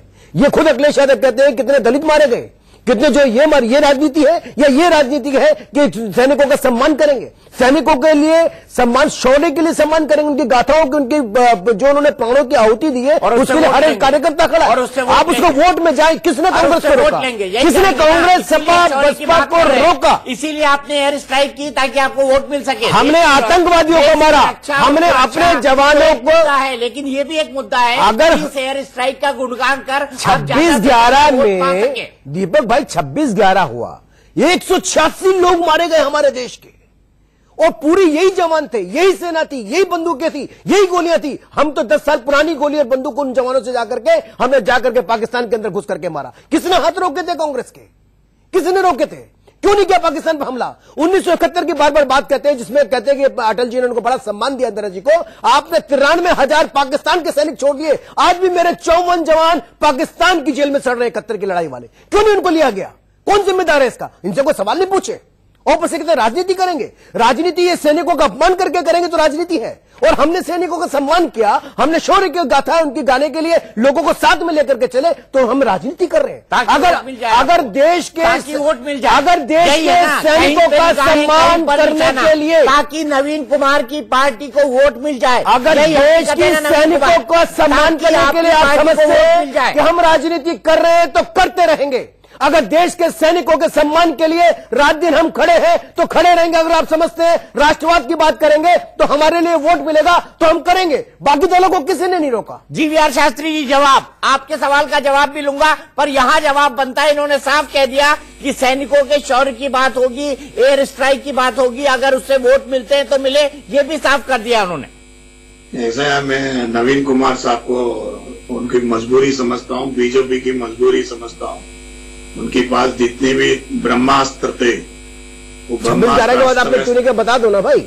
अरे नवीन, पूरा सुन लो यार, तुम्हारा अपना ज्ञान विज्ञान है ना, मुझे प्रवचन और मैं मत देना, जनता को बता दो। आपने जनता को दिया, मैं भी जनता को बता रहा हूँ, जरा ध्यान से सुन लो। और जहां तक इनकी मजबूरी ऐसे है, भारतीय जनता पार्टी के जितने भी ब्रह्मास्त्र थे, जो चुनाव के चक्कर में राम मंदिर है, राम मंदिर खुद भूल गए, और रॉबर्ट वाड्रा 2014 में पीट के कह रहे थे इनको आज तक गिरफ्तार नहीं किया कि सीबीआई ईडी में रहेगा। जवाब नहीं दिया हमें उसका जवाब। अरे सुन लो पूरा सुन लो ना। आप लोग इतना जल्दबाजी मत करो, रणनीति और कूटनीति के अंतर तक नहीं जानते हो आप और आपकी सरकार। रणनीति और कूटनीति, शब्दावली और पदावली आप लोगों का आता है तो अब अच्छी तरह हमें भी आता है, हम तो प्रोफेसर है, इतने अच्छी तरह ठोक देंगे आपको समझ नहीं आएगा। ठोक रहे हैं, ठीक बात है, देश की जनता को ठोक रहे हैं आप। इस तरीके से देश की जनता को नहीं, आपने 5 साल, अभी आपको जवाब देने का हक है और प्रश्न पूछने का हक हमारा है और पूरा देश की जनता का है। नहीं, शास्त्री जी अभी तो सवाल ये पूछ रहे हैं कि 2008 में 26/11 के बाद आपने कोई कदम पाकिस्तान के खिलाफ क्यों नहीं उठाया? आपने एयर स्ट्राइक या सर्जिकल स्ट्राइक क्यों नहीं किया? उसमें तो 166 लोग मारे गए थे और पूरी दुनिया के लोग मारे गए थे, पूरी दुनिया के लोग। वो सिर्फ भारत पर हमला, मुंबई पर हमला नहीं था, पूरी दुनिया पर हमला था। इनकी रणनीति ऐसी होती है, ये बेस्ट ऑफ लक बताने के लिए नवाज शरीफ को फोन करते हैं क्रिकेट मैच का, और सवाल का जवाब नहीं दे रहे आप। सवाल बड़ा सीधा है जीवीआर शास्त्री जी, सवाल बड़ा सीधा है। 26/11 के बाद आपने किसी भी तरह का कदम पाकिस्तान के खिलाफ नहीं उठाया, ना आपने एयर स्ट्राइक की, ना आपने सर्जिकल स्ट्राइक की, ना आपने पाकिस्तान को ठीक से धमकाया। क्यों? ये अपनी इतने पीट के बोल रहे हैं, इसने ऐसे कौन से कदम उठाया? 40 आदमी, मैं पहले बताता हूँ, सीआरपीएफ के पास bullet proof mine proof buses थी, इस्तेमाल क्यों नहीं किया? जवाब करेक्ट, आपने सही कहा। अरे आप जूता, वर्दी और बुलेट प्रूफ जैकेट, मेरा जवान रोता रहा, उसने 10 साल तक आपसे कहा, आपने एक भी बुलेट प्रूफ जैकेट नहीं दी। हमने 2.5 लाख बुलेट प्रूफ जैकेट केवल 4 साल में दी। 10 साल तक आपसे चिल्लाता रहा और कहता रहा कि मुझे जवानों से, आतंकवादियों से लड़ना जो मेरा जवान कहता रहा, लेकिन आपने बुलेट प्रूफ जैकेट नहीं दी क्योंकि आपको कमीशन नहीं मिली। शर्म आनी चाहिए। 2 मिनट चुप हो जाओ। हमें क्या चुप करोगे यार? आप इस देश की जनता आपको चुप करेगी? क्या बात करते हैं आप? मैं आपकी जवाब दे रहा हूँ, आपने जवाब मांगे, जवाब दे रहा हूँ, सही है, सुन लो। नहीं, मेरे सवाल का जवाब दीजिए जीवीआर शास्त्री जी। 26/11 के बाद आपने कोई कार्रवाई क्यों नहीं की? 26/11 के बाद आप हाथ पर हाथ धरे क्यों बैठे रहे? इनकी बेवकूफी है, इनको कुछ नहीं दिखता। राजनीति, रणनीति, कूटनीति में बहुत कुछ, हर चीज कूटनीति। यह कौन सी है? अभी कुछ करा, ट्रंप साहब ने इनको धमकाया, तुरंत चुप बैठे हैं। ये पूरा अमेरिका की संयंत्र है। मेरे सवाल का जवाब आप फिर भी नहीं दे रहे। मैं 26/11 की बात कर रहा हूँ। इन्होंने क्या किया, इनसे सवाल पूछ लूंगा। आपने क्या किया, आपसे सवाल पूछूंगा। दीपक भाई, पूरा मुझे तर्क के साथ बोलने की मौका देंगे। चिल्लाने से कुछ नहीं होगा। इनकी चिल्लाने का कार्यक्रम चलता रहा। ये 5 साल चिल्लाना कार्यक्रम बंद नहीं करा। इनकी प्राइम मिनिस्टर साहब ने तो बंद ही नहीं की। वो चुनाव से तो बाहर ही नहीं आ पाए, उनकी मजबूरी रह गए। और आपके प्राइम मिनिस्टर बोल नहीं पाया ना पाकिस्तान को ना देश। सरकार चलाने तो आता नहीं है, तो सरकार चला नहीं पाया। रणनीति में फेल है, कूटनीति में फेल है, अर्थशास्त्री में तो पूरा ही फेल है। अर्थशास्त्र कहा है, मैंने पूछा भी था सवाल, इनकम और रेवेन्यू, इनका जवाब तभी आज फ्रांस को भी पछाड़ के 6 नंबर पे अर्थव्यवस्था में विश्व की, और जो अर्थशास्त्री थी वो 10वें नंबर पे ले गए। आपका इन्फ्लेशन रेट मालूम है क्या था? हमारा क्या ग्रोथ रेट कितना बड़ा है, ये भी सोच लो। आपके समय के नेता अर्थशास्त्री देश के प्रधानमंत्री थे, सबने समर्थन दिया। सुन लो, महंगाई 10वें माले पे थी जो 4वें पे आ गई। 18% उड़ती है हरियाणा में, 18% उड़ती है हरियाणा में, और 22% उड़ती है गुजरात में। साइड की बात। अरे शास्त्री जी, मेरे सवाल का जवाब तो दे दीजिए। 26/11 के बाद आपने कोई कदम क्यों नहीं उठाया? यही सवाल पूछूंगा, इसी का जवाब लूंगा ब्रेक के बाद। ये प्रेस कॉन्फ्रेंस है विज्ञान भवन में चुनाव आयोग की, और उसके साथ ही 2019 में किस्सा कुर्सी का शुरू हो जाएगा। इसी के बीच मायावती ने बीजेपी पर वार किया है। तारीखों के ऐलान पर मायावती का बयान आया है और मायावती ने भारतीय जनता पार्टी पर वार किया है। तो मायावती के इस ऐलान की भी हम आगे बात करेंगे, लेकिन जो सवाल अब तक हमारे जेहन में था और जो सवाल पूरा देश कांग्रेस से जानना चाहता है, वही हम political analyst GVR Shastri ji से पूछ रहे हैं। शास्त्री जी, मैं आपसे सिर्फ एक लाइन में जानना चाहता हूं कि 26/11 के बाद मनमोहन सरकार हाथ पर हाथ धरे क्यों बैठी रही? 1 मिनट मेरे को जरा जवाब दीजिए, जरा सुन लीजिए। जिस तरीके से जो टेररिस्ट ऑर्गेनाइजेशन के हम नाम ले रहे हैं, ये जितने भी है पाकिस्तान आर्मी का, ये सारे बच्चे हैं, उन्हीं का बना हुआ है। ये स्ट्रैटेजिक एसेट्स कहला देते हैं। ये कूटनीति के अंदर एक ऐसी, इन्होंने अपना हाथ बनाया, एक नया हाथ बनाया, क्योंकि इनकी मंशा जो है अलग होता है। क्योंकि उनको पता है भाई तबाही करना है, इकोनॉमिकली करना है, सब कुछ देश भी इनकी साथ दिया है, कुछ देशों ने इनकी साथ दिया है, इनकी मंशा की साथ दिया है। और दूसरी बात, रणनीति में आप व्यक्ति को जीत सकते हो, कूटनीति में आप मुल्क को जीत सकते हो, क्योंकि कूटनीति एक ऐसी चीज है, क्योंकि हमारा ये मेरे सवाल का जवाब नहीं है। अच्छा, क्या मैं सीता पूछ रहा हूँ, आप गीता बता रहे हैं। मैं राम पूछ रहा हूँ, आप रावण बता रहे हैं। मेरे सवाल का सीधा जवाब दीजिए। 26/11 के बाद मनमोहन सरकार हाथ पर हाथ धरे क्यों बैठी रही? कोई हाथ के ऊपर हाथ करके कोई भी नहीं बैठा। ये आपकी, इनकी विचार है, इनके विचारों में आप, इनके विचार नहीं है, पत्रकार के सवाल हैं। मैं आपसे जानना चाहता हूँ, उरी के बाद इन्होंने सर्जिकल स्ट्राइक किया, पुलवामा के बाद एयर स्ट्राइक किया, 26/11 जब पूरी दुनिया के लोगों पर मुंबई में हमला हुआ, मुंबई शहर को 3 दिन के लिए सीज कर दिया गया, आपकी सरकार हाथ पर हाथ धरे क्यों बैठी रही? ये 1 मिनट सुन लीजिए। ये अभी राजनाथ सिंह जी ने क्या बोला, 3 बार स्ट्राइक हुई थी। मनमोहन सिंह के साथ में भी कितने बार स्ट्राइक हुआ, किसी को नहीं बताया जाता है। ये तो अपने आप बताते हैं, ये चुन करके बताते। मुझे ये बता दीजिए, क्या 26/11 के बाद कोई स्ट्राइक हुई थी? कैटेगोरिकल बताइएगा, कैटेगोरिकल जवाब दीजिएगा शास्त्री जी। क्या 26/11 के बाद कोई स्ट्राइक हुई थी? 3 बार हुआ तो 1 बार क्यों नहीं बताया? बाकी 2 बार छुपाया क्यों है?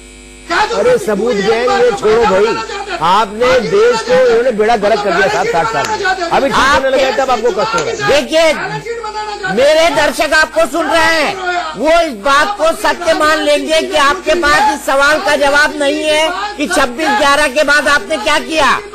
क्यों करके है? कूटनीति सही है, कूटनीति ही जवाब है, रणनीति जवाब नहीं था। ये गलत था, ये आने वाला वक्त बताएगी, ये आने वाला वक्त बताएगी। ये तो जैसे मोहम्मद लश्कर तैयबा के साथ खड़े। 26/11/2008 में हुआ, 11 साल हो गए।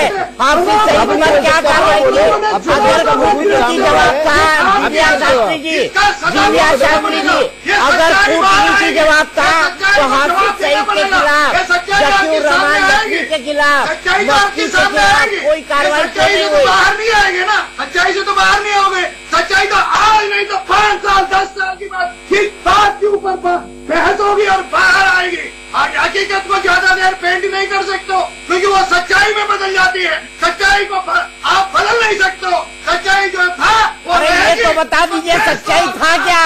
अब तो देखना पड़ेगा। जी शास्त्री जी, ये तो बता दीजिए, सच्चाई था क्या? ये चुनाव का जुमला था, ये पूरा चुनाव का जुमला था। आतंकवादियों को मारना चुनाव का जुमला था। चलिए, इतनी बात तय है कि मेरे इस सवाल का जीवीआर शास्त्री के पास कोई जवाब नहीं है कि 26/11 के बाद वो हाथ पर हाथ धरे क्यों बैठे थे, हाथ पर हाथ धरे? देश ये सवाल पूछेगा। लेकिन मैं सीधे अपनी सहयोगी निधि के पास चलता हूँ। निधि, क्या अपडेट?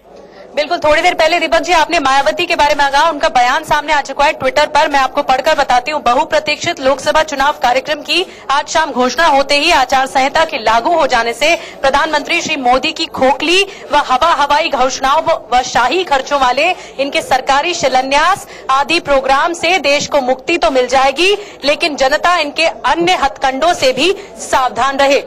तो दीपक जी, साफ है कि चाहे वो मायावती हो या अखिलेश यादव कुछ देर पहले जब प्रेस कॉन्फ्रेंस कर रहे थे, ये मौका ढूंढने की तलाश है। टाइमिंग बहुत इंपॉर्टेंट है यूपी को लेकर, और वो भी जानते हैं कि मॉडल कोड ऑफ कंडक्ट लागू हो जाएगा तो वो इतनी बातें नहीं बोल पाएंगे, और जिस तरह से आरोपों की झड़ी लड़ा रहे हैं। लेकिन मेरी जो निधि, सिर्फ घोषणाएं नहीं कर पाएंगे, बाकी नजर बोल पाएंगे। लेकिन इलेक्शन कमीशन की नजर मायावती जी का आप पर जो उमड़ा है, इसके बारे में क्या कहेंगे? नहीं, हमारे पे क्या प्यार उमड़ा हो तो सब जान रहे हैं क्या कर रही है मायावती जी। पूछिए सरकारी शिलान्यास, उन्होंने तो प्राइवेट के अपने घर ही बनाया ना, अपने हाथी लगाए, अपने घर बनाया। सुप्रीम कोर्ट के कहने के बाद पैसा देना पड़ेगा, उन्होंने क्या। खैर उनकी बात छोड़िए। आज देश में पूरा विपक्ष देखे दीपक जी, किसी के पास कोई मुद्दा नहीं है। न विकास पे बात कर सकते हैं, न राष्ट्रीय सुरक्षा पे बात कर सकते हैं, न राष्ट्रवाद पे बात कर सकते हैं, न देश में जो गरीबी रेखा से पहली बार गरीबी बचाओ, इंदिरा लाओ, गरीबी बचाओ, गरीबी हटाओ, पता नहीं कितने कितने नारे देकर के कांग्रेस जब से आजादी के बाद से लोगों को मूर्ख बना करके सत्ता में आती रही और देश में गरीबों की संख्या बढ़ाती रही।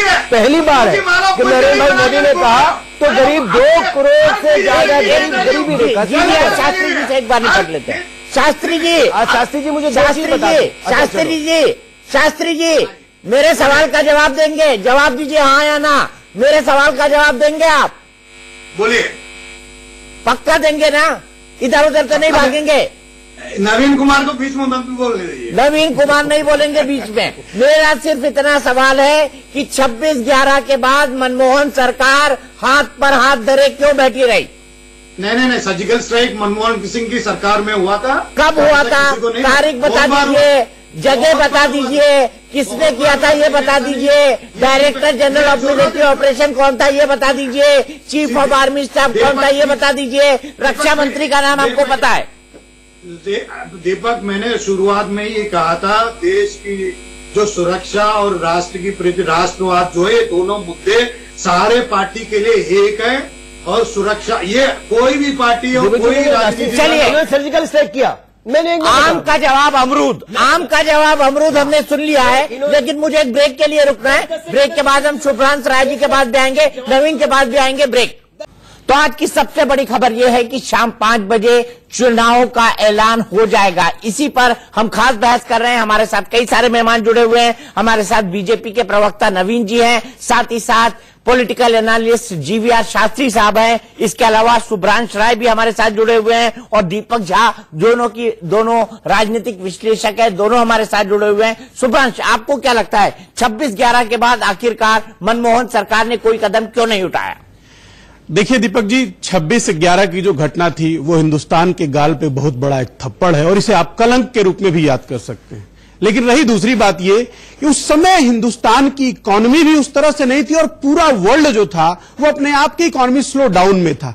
रही बात जहां की 2019 में जिस हाई एग्रेशन से, एक मिनट नवीन जी, 2019 में जिस हाई एग्रेशन से इस सरकार ने तुरंत जवाब दिया, उस तरह की शायद सिचुएशन उस समय नहीं थी, नंबर 1। नंबर 2, जहां तक यूपीए 2 की जो पोजीशन थी वो गठबंधन की सरकार थी। और रही बात यह कि थोड़ा सा जो सॉफ्ट कॉर्नर का सेगमेंट था वो यूपीए 2 में ज्यादा था in comparison to NDA 2। Number 3, रही बात यह कि आज बिल्कुल इलेक्शन का नेक टू नेक माहौल है। हो सकता है कि अगर इलेक्शन 2019 की जगह 2020 या 2021 में होता तो सर्जिकल स्ट्राइक या पुलवामा के बाद की घटना कुछ और होती, क्योंकि पीछे भी ऐसी घटनाएं घटी हैं पिछले 5 सालों में। शहीदों की संख्या में वृद्धि हुई है, लेकिन जो रिएक्शन होना चाहिए वैसा नहीं हुआ।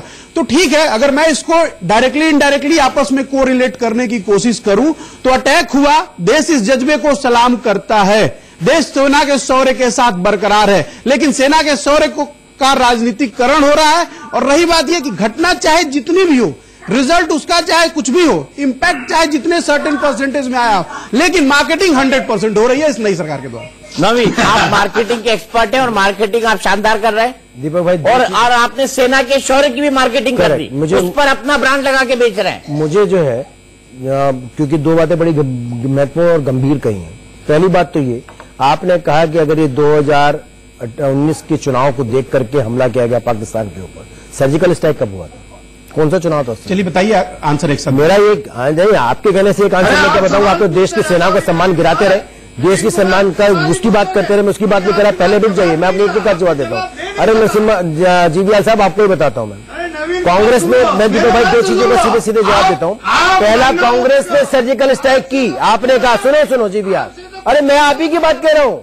कांग्रेस ने सर्जिकल स्ट्राइक की हमारे सैनिकों के ऊपर, ये कहकर के सैनिक का सेना प्रमुख गली का गुंडा है। कांग्रेस ने सर्जिकल स्ट्राइक की जब ये कहा कि कश्मीर में आतंकवादी नहीं बल्कि निर्दोष लोगों को मारा जा रहा है। सैनिकों ने, कांग्रेस ने और उसके साथियों ने सर्जिकल स्ट्राइक की तब की जब उसने कहा कि सैनिकों को सबूत देने चाहिए कि उसने कितने आतंकवादी मारे। कांग्रेस ने उसके साथियों ने सर्जिकल स्ट्राइक की तब ये जब कहा कि हमारे जो सैनिक शहीद हो रहे हैं उसमें कितने मुस्लिम है, कितने दलित है, उनकी जाति के अंदर अलग अलग किया गया।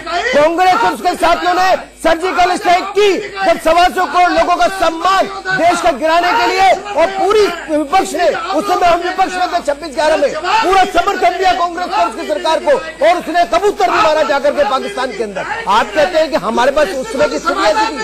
अरे इस समय आप खुद कहते हैं कि डिमोनेटाइजेशन करने के बाद, जीएसटी लगाने के बाद भारत की इकोनॉमी के ऊपर असर पड़ा है, ये कांग्रेस और पूरा विपक्ष कहता है। तो उसके बाद अगर असर पड़ा तब सर्जिकल स्ट्राइक कर रहे हैं, करके हम बालाकोट में आतंकवादी को मार रहे, तो आपने क्यों नहीं मारा? उस समय तो सब आपके साथ थे। जीवीएल साहब, विक्स की गोली है ना, जरूरत लगेगी मुझे लग रहा है आपको। मेरे को कोई जरूरत नहीं लगेगी, उनको तो एनर्जी गोली दे दो ना, ग्लूकोज मिला करके नारियल पानी पिलाओ। नहीं, वो तो अभी पूरा कोटा पूरा करके आ रहे हैं, नारियल पानी भी उन्होंने पी लिया है, मैंने तो 2 रोटी भी खा ली है, 2 रोटी भी खा ली है। क्योंकि देश के सामने 40 दिन घूमना पड़ेगा, झूठ को सच्चाई में तब्दील करना पड़ेगा। जो अरे आपने 10 कितने साल नवीन जी से एक सवाल मैं करता हूँ, एक सवाल मेरा लीजिएगा। इन्होंने बोला कि सर्जिकल स्ट्राइक कांग्रेस ने किया, बहुत अच्छे मेरे मित्र ने बयान किया पूरी तरीके से। मोदी जी का वो बयान बताइए जो उन्होंने कश्मीर में जाके बोला हमने सेना का कोर्ट मार्शल किया, वो क्या था? वो सेना की बेइज्जत नहीं थी क्या? बताएंगे क्या? सेना को अभी आज कोर्ट ने भी बोला है और चुनाव आयोग ने भी बोला है, अपने पोस्टर और बैनर से दूर रखिए। आप देख रहे होंगे देश में जगह जगह इनके पोस्टर और बैनर लगाए जा रहे हैं।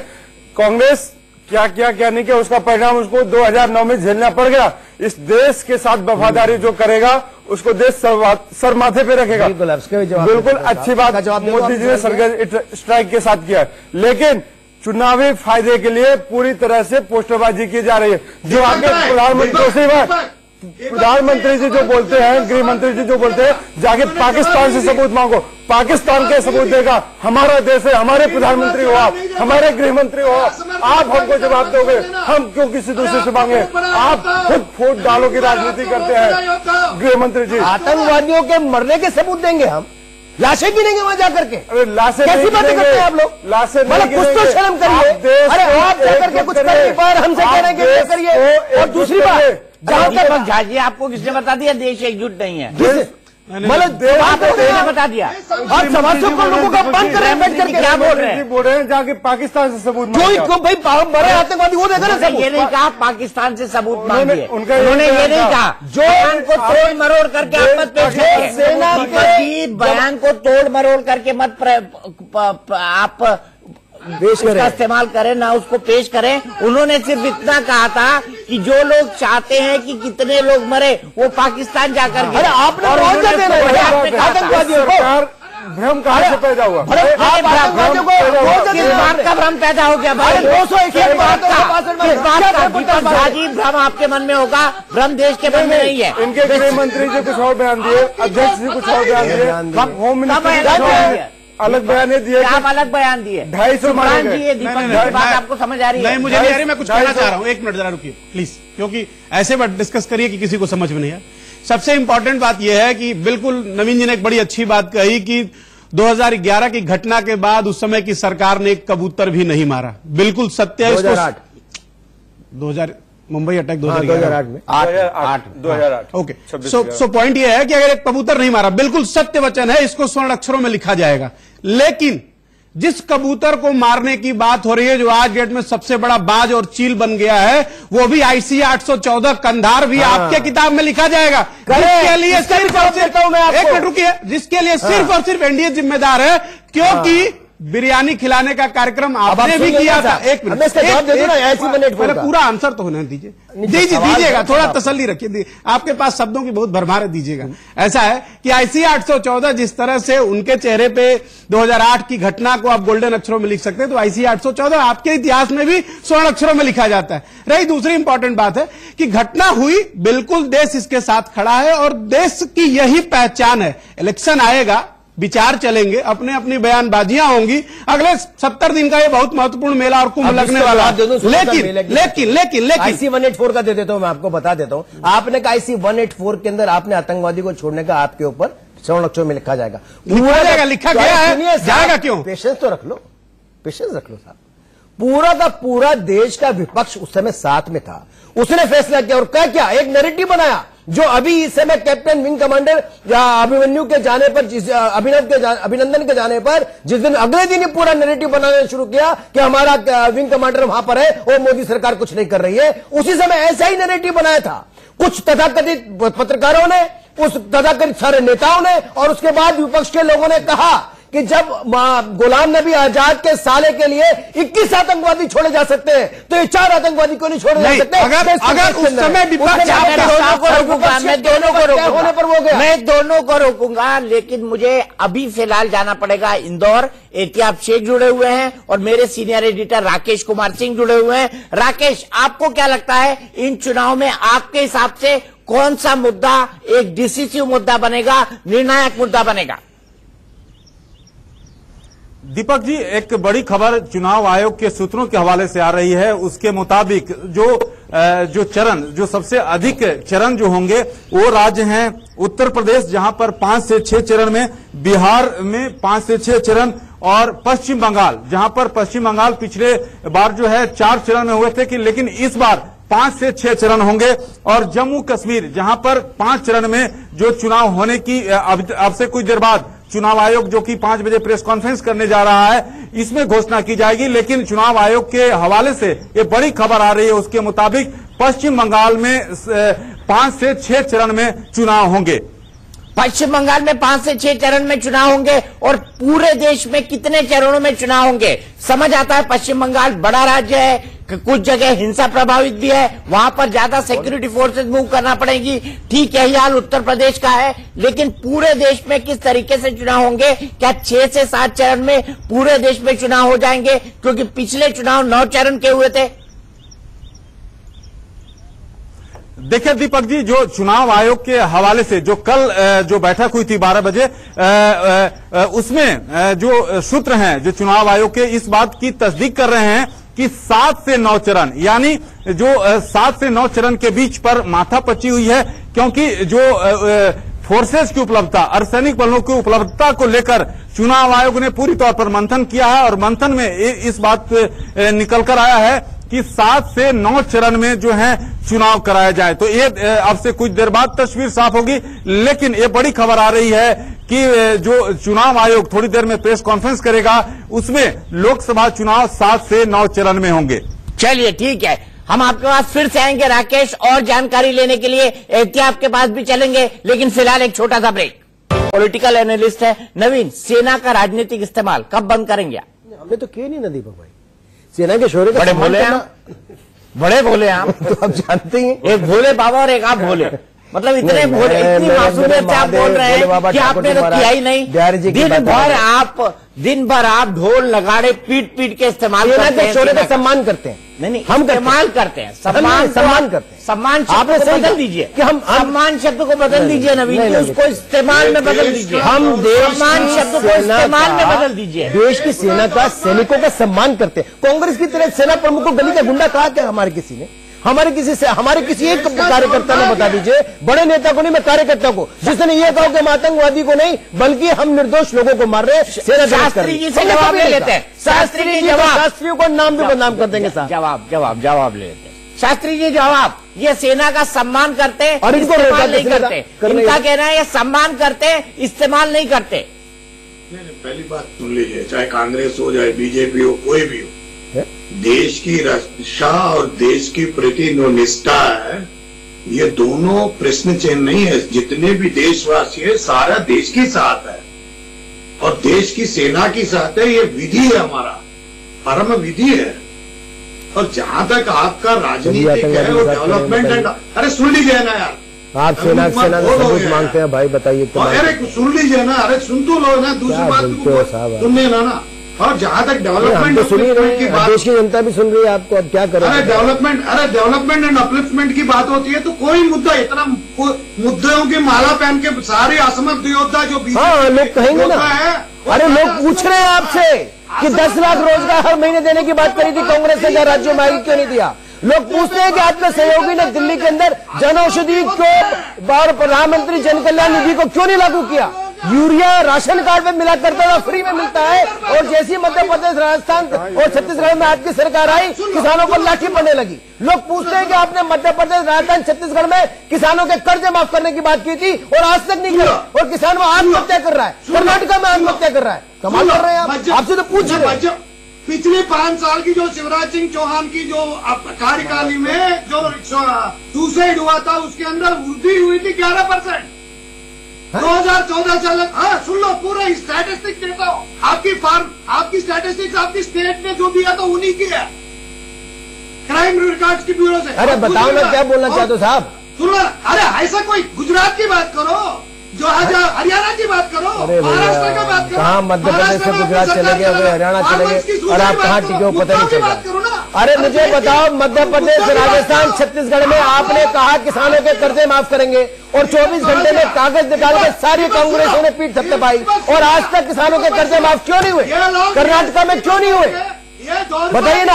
और यहाँ तक ये नहीं, जो 6,000 रुपया यूनिवर्सल स्कीम की तरफ 72 करोड़ किसानों को मिल रहा है, वो 12 करोड़ किसानों को वो इन राज्यों में क्यों नहीं मिल रहा? अच्छा, एक सवाल शास्त्री जी से मैं पूछ लेता हूँ। शास्त्री जी, इनकी इच्छा यही है, इनका इच्छा यही है, ये कैसा भी करके एंटी इनकम्बेंसी के अंदर जितना भी ब्रह्मास्त्र है सारे छाग हो गया, राम मंदिर बन ही नहीं पाए। कांग्रेस पार्टी अध्यक्ष को तकलीफ देना चाहते थे, वो भी नहीं हो पाए। जैसे शास्त्री जी आप भटके और पूरी कांग्रेस। अच्छा शास्त्री जी ब्रेक का टाइम हो गया है, गले को थोड़ा आराम दे दीजिए। पानी पी लो ठंडा थोड़ा सा। शास्त्री जी ब्रेक का टाइम हो गया है, गले का थोड़ा आराम दे दीजिए, गर्म पानी पी लीजिए और अगर कोई गोली खानी है तो वो भी खा लीजिए, गले को थोड़ा आराम मिलेगा। मैं ब्रेक के बाद आता हूं, सीधे चलेंगे एहतियाब के पास। में चुनावी तारीखों का ऐलान होगा, 7 से 9 चरण में हो सकते हैं चुनाव। इसी पर हम बातचीत कर रहे हैं, इसी पर हमारी बड़ी बहस भी जारी है। हम सीधे चलते हैं इस वक्त हमारे सहयोगी एहतियाब शेख के पास, जो इंदौर से हमारे साथ जुड़े हैं। एहतियाब, मध्य प्रदेश में बीजेपी ने अच्छी खासी सीटें जीती थी, 2 या 3 सीटें ही कांग्रेस को गई थी। अब बदले हुए परिवेश में जबकि कमलनाथ की सरकार है, कितना बदलेगा माहौल? और 2014 से 2019 में आप मध्य प्रदेश में लोकसभा चुनाव के मद्देनजर क्या बदला हुआ रुख देख रहे हैं?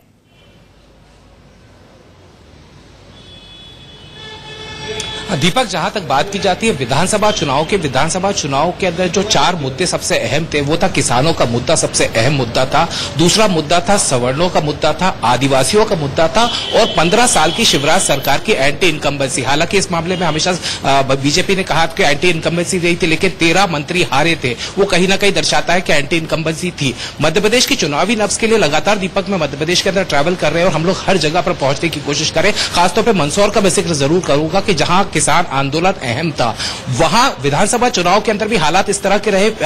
दीपक के क्लीन स्वीप उस विधानसभा क्षेत्र के अंदर बीजेपी ने ही की थी, लेकिन मध्य प्रदेश के अंदर कमलनाथ फैक्टर, ज्योतिरादित्य फैक्टर और साथ ही साथ कर्ज माफी का जो बड़ा वादा था, वो कहीं ना कहीं बहुत ज्यादा सर चढ़ के बोल रहा था। लेकिन इस एयर स्ट्राइक के बाद दीपक माहौल थोड़ा सा बदला हुआ नजर आता है। एयर स्ट्राइक के बाद में कहीं ना कहीं जो मोदी लहर की बात की जा रही थी कि मध्य प्रदेश के अंदर खत्म हो रही है, वो अब नजर आने लगी है।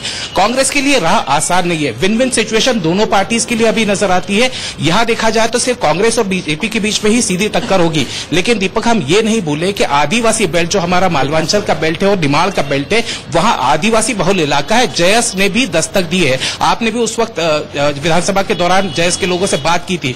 कहीं ना कहीं वो एक मेजर फैक्टर बनकर उभरते हुए आ रहे हैं कि आदिवासी बहुल इलाके से वोट का जो वो है फर्क है, वो कहीं ना कहीं दोनों पार्टीज के ऊपर करता हुआ नजर आ रहा है। बुंदेलखंड की और उधर की बात करते हैं ग्वालियर बेल्ट की, तो प्रभाव ज्योतिरादित्य सिंधिया का जरूर नजर आता है कि वो एक मास लीडर के रूप में आते हैं। लोगों को गैदर करने में बहुत अच्छी तरीके की महारत हासिल है, बोलते हैं तो लोग सुनते हैं। लेकिन कमलनाथ फैक्टर, ज्योतिरादित्य फैक्टर, ये कहीं ना कहीं है। लेकिन सीधे तौर के ऊपर जो कर्ज माफी का जो मामला था दीपक, उसमें सबसे बड़ी बात ये हो रही है कि आज विपक्ष यानी भारतीय जनता पार्टी सीधे तौर के ऊपर कमलनाथ सरकार के ऊपर निशाना साधते हुए ये कह रही है कि कर्ज माफी का जो वादा था, वो कर्ज माफी का वादा पूरा नहीं हुआ। किसानों के दिमाग के अंदर एक कंफ्यूजन की स्थिति है। मध्य प्रदेश का वोटर दीपक अब हम समझ रहे हैं कि कहीं ना कहीं बहुत ज्यादा अलग हो चुका है पहले के मुकाबले, यानी अनप्रिडिक्टेबल होता जा रहा है। पिछले विधानसभा चुनाव में दीपक हमने देखा था कि लोग बोलने को तैयार नहीं थे, वो एक लहर की तरह चलते जा रहे थे। लेकिन जब नतीजा आया तो विन विन सिचुएशन के अंदर कांग्रेस की सरकार बन गई। तो मध्य प्रदेश का वोटर ये कह सकते हैं कि जैसे मोदी लहर के अंदर केजरीवाल की सरकार बनी, तो कहीं ना कहीं वो फैक्टर्स यहां पर अब नजर आते हैं कि वो अपने बेसिक मुद्दों को पकड़कर चल रहे हैं। लोकसभा चुनाव में केंद्रीय नेतृत्व की तरफ नजर है सारे वोटर्स की। केंद्रीय नेतृत्व कितना स्ट्रांग होगा, वो कहीं ना कहीं फैक्टर दीपक सबसे ज्यादा इंपॉर्टेंट नजर आ रहा है। जहां किसानों का मुद्दा तो है ही, लेकिन केंद्रीय नेतृत्व का जो बात की जाती है, तो वहां फोकस अभी सभी वोटर से जिनसे हम बात करें, लगातार एक ही रुझान नजर आ रहा है कि लोग कहते हैं कि एक स्ट्रांग गवर्नेंस मिले। दीपक, अब जो सबसे बड़ी बात है मध्य प्रदेश में, आपने कहा वो था किसानों का फैक्टर। किसानों के कर्ज माफी की बात करी थी कमलनाथ सरकार ने, और आते ही पहला काम किया था, पहली फाइल पर साइन किया था किसानों की कर्ज माफी की। मैं आपसे ये जानना चाहता हूं कि क्या वाकई किसानों की कर्ज माफी मध्य प्रदेश में हो पाई है, या ये भी एक बहुत बड़ा फैक्टर है?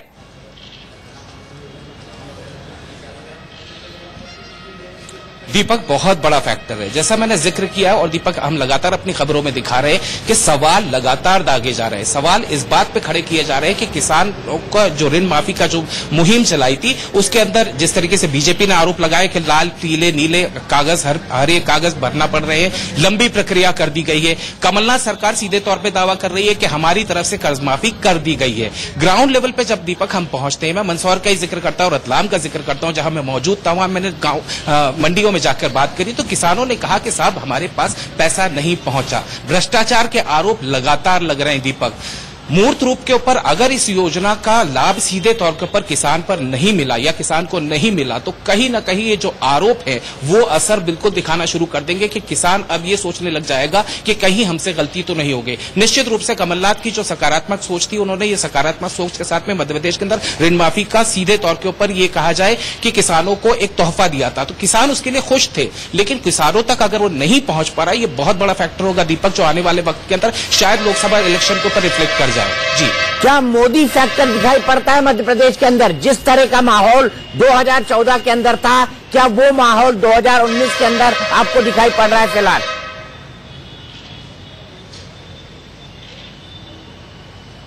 दीपक, जैसा कि हमने 2014 में देखा था कि मोदी लहर लगातार चल रही थी, अभी पिछली बार विधानसभा चुनाव के बाद से कहीं ना कहीं कांग्रेस की तरफ जो वोटर का रुझान गया था, वो खासतौर के ऊपर अगर मैं व्यापारी वर्ग की नाराजगी बताऊं, जीएसटी से नाराजगी थी, कहीं ना कहीं ये कहा जाए कि नोटबंदी से नाराजगी थी, तो व्यापारी वर्ग भी नाराज नजर आ रहा था, किसान डेफिनेटली नाराज नजर आ रहा था, रुझान थोड़ा सा कांग्रेस की तरफ जा रहा था। लेकिन पोस्ट एयर स्ट्राइक अब जो सिचुएशन देखी जा रही है, और मैंने जिक्र किया दीपक कि अगर केंद्र के अंदर या सेंटर के अंदर एक स्ट्रांग नेतृत्व की बात करते हैं तो लोग अब ये कहते हुए नजर आ रहे हैं कि मोदी का फैक्टर अब दोबारा मध्य प्रदेश के अंदर दिखने लगा है। कांग्रेस जीतोड़ कोशिश कर रही है, इसमें कोई शक नहीं है कि जो ग्राउंड उन्होंने खोया था उसे थोड़ा हद तक पा लिया है कांग्रेस ने। लेकिन कांग्रेस जो ग्राउंड लेवल के ऊपर जो काम कर रही है, कोशिश ये है कि जो किला इन लोगों ने अभी फिलहाल इस विधानसभा चुनाव के अंदर जीता है उसको बरकरार रखें। आसान रहा नहीं है, विन विन सिचुएशन होगी दीपक।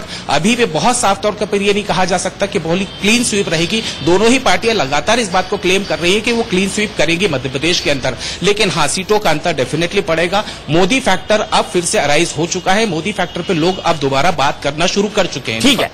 ठीक है, तो आप सीधे चलते हैं नवाब मलिक साहब के पास। एनसीपी के प्रवक्ता मुंबई से हमारे साथ सीधे जुड़ चुके हैं। नवाब मलिक साहब, आपको नहीं लगता कि post air strike Modi factor 2019 में अब एक डिसिसिव फैक्टर होने वाला है? खास तौर पर एक डिसिसिव निर्णय उन्होंने एयर स्ट्राइक का लिया, इसके चलते आपको क्या लगता है? देखिए, पूरी तरह से ये एक इम्पोज किया जा रहा है कि एयर स्ट्राइक मोदी फैक्टर।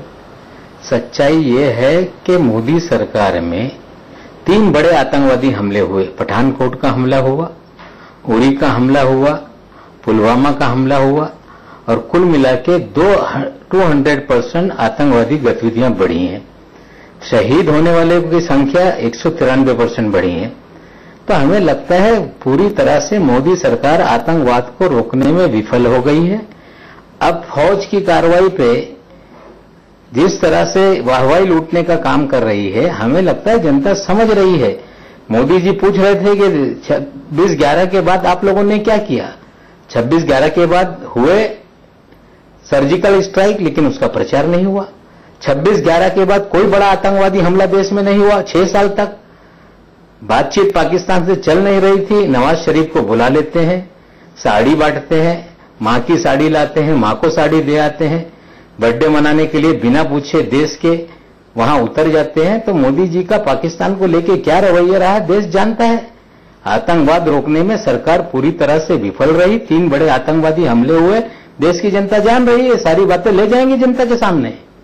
नवीन, 3 बड़े आतंकी हमले, साड़ी और शॉल की डिप्लोमेसी, क्या आपकी कश्मीर नीति पूरी तरह से फ्लॉप नहीं? जैसे मंचे एनसीपी हो, कांग्रेस हो, सपा हो, बसपा हो, दूसरी में तो कर नहीं सकते।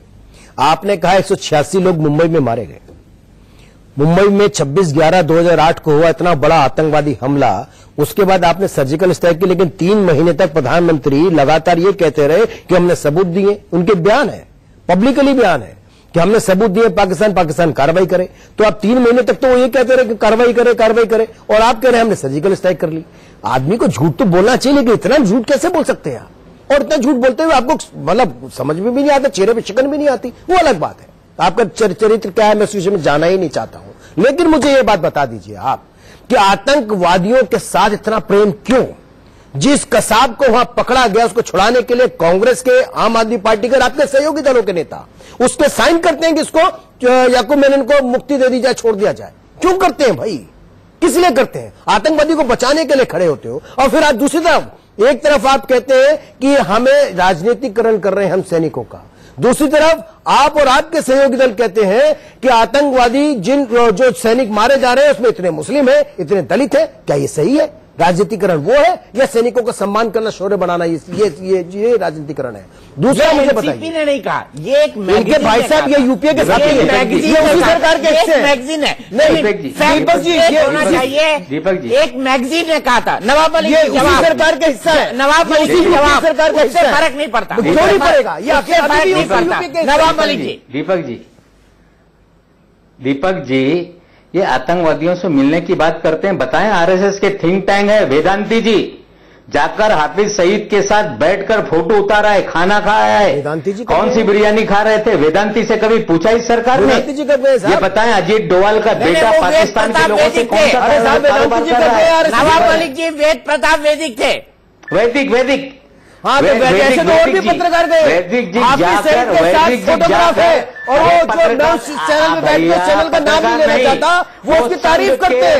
हाफिज सईद कांग्रेस की तारीफ करता है और कुछ तथाकथित 4-6 पत्रकारों की तारीफ करता है, मौलाना मसूद अजहर की तारीफ करता है और वो आपके साथ में है। आपको अच्छा लगा होगा सलमान खुर्शीद और जाकर के मनीषन करेंगे, आतंकवादी से ही नवाब मलिक जी को जवाब दे लीजिए। नवाब मलिक जी जवाब के लोगों के साथ बैठ के कारोबार करता है।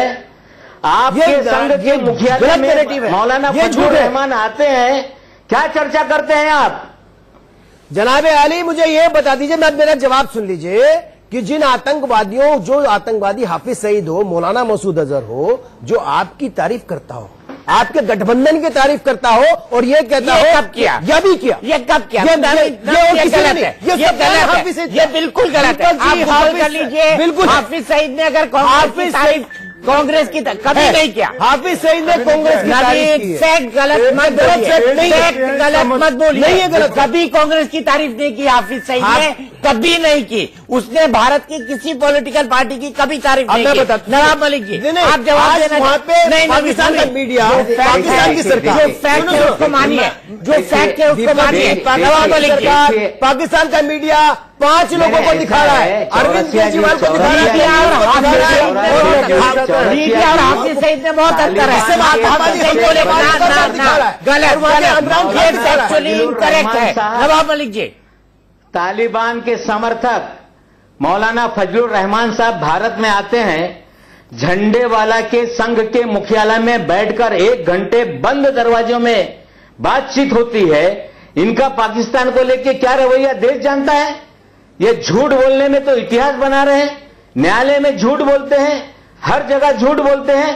पाकिस्तान के आतंकवादियों से इनके लोगों के संबंध, उनके समर्थक संघ के मुख्यालय में आएंगे, इनका अजीत डोवाल का बेटा पाकिस्तानियों के साथ कारोबार करेगा और दूसरों से लोगों को जोड़ने का काम करेंगे। नहीं नवाब मलिक जी मैं यहाँ पर एक बात साफ करना चाहता हूँ कि जिस फजलुर रहमान की आप बात कर रहे हैं वो वहां की पॉलिटिकल प्रोसेस के अंदर शामिल थे। वो पाकिस्तान की नेशनल असेंबली जो है, जो वहां की संसद है, उसके मेंबर थे और वो जब आए थे भारत तो स्टेट विजिट पर आए थे। और अगर किसी पॉलिटिकल आउटफिट के यहाँ जाते हैं तो ऐसा करने का उनके पास पूरा राइट है। तो आरएसएस कोई पॉलिटिकल आउटफिट नहीं है, वो किसी सोशल आउटफिट के यहाँ जाते हैं, क्योंकि बिना एनडीए के क्लियरेंस के वो कहीं नहीं जा सकते। में बात होती है, प्रेस को कोई ब्रीफिंग नहीं की जाती। जवाब मैं बार बार सुन तो ना साहब, मेरे को तो सुन ही नहीं रहे। आप लगातार हमसे कह रहे हो पाकिस्तान से कौन मदद मांगता है, क्योंकि बिना एनडीए के क्लियरेंस के वो कहीं नहीं जा सकते। में बात होती है, प्रेस को कोई ब्रीफिंग नहीं की जाती। जवाब मैं बार बार सुन तो ना साहब, मेरे को तो सुन ही नहीं रहे। आप लगातार हमसे कह रहे हो पाकिस्तान से कौन मदद मांगता है, पाकिस्तान से मोदी सरकार को हराने के लिए कौन मदद मांगता है? पाकिस्तान में एयर स्ट्राइक करके आतंकवादी को मारना हो, सर्जिकल स्ट्राइक करके आतंकवादी को मारना हो, क्या एनएसए का डिसीजन नहीं है क्या? आप कह रहे हो कि वो पाकिस्तान के समर्थक है। अजीत डोभाल, जिनको एनएसए जो राष्ट्रीय सुरक्षा सलाहकार है, वो लगातार पाकिस्तान में आतंकवादियों की कमर तोड़ रहे हैं और आप कह रहे हो कि उनका समर्थक है। आप भाजपा को, आप हमें गाली दीजिए, कोई बात नहीं, आप भाजपा को भी गाली दो, कुछ चलेगा, लेकिन कम से कम देश की सुरक्षा से देश के सैनिकों का सम्मान करिए, उनको गालियां मत दीजिए। हमारे अगर जाकर के सैनिक वहां पाकिस्तान में आतंकवादी को मारते हैं, बेशक इसलिए मारते, उसका सबसे बड़ा कारण है कि पॉलिटिकल विल है, मजबूत पॉलिटिकल विल है, जो आपके पास नहीं थी, जो ना 26/11 में थी, जबकि पूरा विश्व आपके साथ खड़ा था। 186 लोग मारे गए थे, उसके अंदर सारे विश्व के लोग मारे गए थे, तब सारे के सारे साथ थे, आपने एक भी आतंकवादी को जाकर के नहीं मारा और 3 महीने तक जाकर के सबूत मांगते रहे, सबूत देते रहे, केवल आदान प्रदान करते रहे, भाषण देते रहे, इसके अलावा कुछ नहीं किया। तीसरी महत्वपूर्ण बात, आपने कहा कि हमने यहां पर आकर के आतंकवादी के आकाओं से मिल रहे हैं। हम आतंकवादी के आकाओं से नहीं, आतंकवादी की जड़ों को बर्बाद कर रहे हैं, उसको काटने का काम कर रहे हैं, आप उसको पुष्पित पल्लवित करने का काम कर रहे हैं। आतंकवादियों के समर्थन में कौन खड़ा है? अर्बन नक्सलियों के समर्थन में कौन खड़ा है? कौन खड़ा है जाकर के ये कहता है कश्मीर में आतंकवादी नहीं, निर्दोष लोग मारे जा रहे हैं? ऑपरेशन क्लीन चलाया, आतंकवादियों को समूल नाश किया, जड़ से उखाड़ के फेंकने का काम किया। आपने खड़े हुए, आप कहते रहे, आपके सहयोगी जिसको आप प्रधानमंत्री बनाना चाहते हैं, जिस नेता को, उन्होंने कहा कि कश्मीर में निर्दोष लोग मारे जा रहे हैं, सेना जो है निर्दोष लोगों पर दमन कर रही है। उनके एक व्यक्ति ने कहा कि सेना प्रमुख गली का गुंडा, उसको प्रमोशन देकर पार्टी का राष्ट्रीय महामंत्री बना दिया। आपने एक बार भी नहीं कहा कि कर क्या रहे हैं, आपको समय नजर नहीं आया आपको क्या कर रहे हैं? आप वोट बैंक की राजनीति में इतना गिर जाएंगे, उसके बाद सैनिकों का अपमान करेंगे। आपके पास पॉलिटिकल विल नहीं थी, इसका ये आपका दोष है। इस सरकार के पास पॉलिटिकल विल है क्योंकि 125 करोड़ लोग उसके साथ खड़े हैं, वो 125 करोड़ लोगों से सीधे बात करते हैं। आपकी तरफ बंद कमरे में 10 जनवरी पर जाकर फैसला नहीं किया करते। नहीं, वो एनसीपी के हैं, उनका यूपी की सरकार साहब, शरद पवार भी हो जाते हैं, बिल्कुल मानने के लिए नवाब मलिक के लिए हाथ उठा रहे हैं। एनसीपी सरकार, एक के बाद आपके पास लौटूंगा और मेरा फिर ये सवाल होगा जो मैं जीवीआर शास्त्री से पूछ रहा था। मेरा सवाल था कि 26/11 के बाद कोई डिसिसिव एक्शन यूपीए 1 सरकार ने क्यों नहीं लिया था? ब्रेक हो जाएगा और इसके साथ ही किस्सा कुर्सी का शुरू हो जाएगा। 2019 में प्रधानमंत्री कौन बनेगा, इसके लिए सांसदों को चुनने के लिए इलेक्शन कैंपेन का काम शुरू हो चुका है, लेकिन चुनाव की तारीखों के आने के बाद ये अपने आप में एक बार फिर से जोर पकड़ लेगा। दीपक, आपको क्या लगता है कौन से मुद्दे हैं इन चुनाव में जो इफेक्टिवली जमीन पर उतरने वाले हैं? देशभक्ति सर्वोपरि है। मोदी जी ने जो सर्जिकल स्ट्राइक करके जोड़ दिया, एयर स्ट्राइक, सॉरी, जो एयर स्ट्राइक करके जोड़ दिया, तो देश को एक सूत्र में इन्होंने पिरो दिया। बहुत बढ़िया, सारे लोगों को मोदी के प्रति भरोसा हो गया। पर बेसिक मुद्दे जो हैं, स्वास्थ्य का है, शिक्षा का है, पानी का है, बेरोजगारी का है, भुखमरी का है, ये गांव में आज भी ज्यों के त्यों हैं। वास्तविकता से हम लोग कोसों दूर हो जाते हैं। सरकार में जो बड़े लोग होते हैं, एक किसी भी सरकार की बात हो, तो जो भी सरकारें चुनाव हारती हैं, कहीं ना कहीं जनता उसको नकारती है, इसी वजह से कि आपने जो वादे किए हैं कहीं ना कहीं आप उस पर खरे नहीं उतर रहे हैं।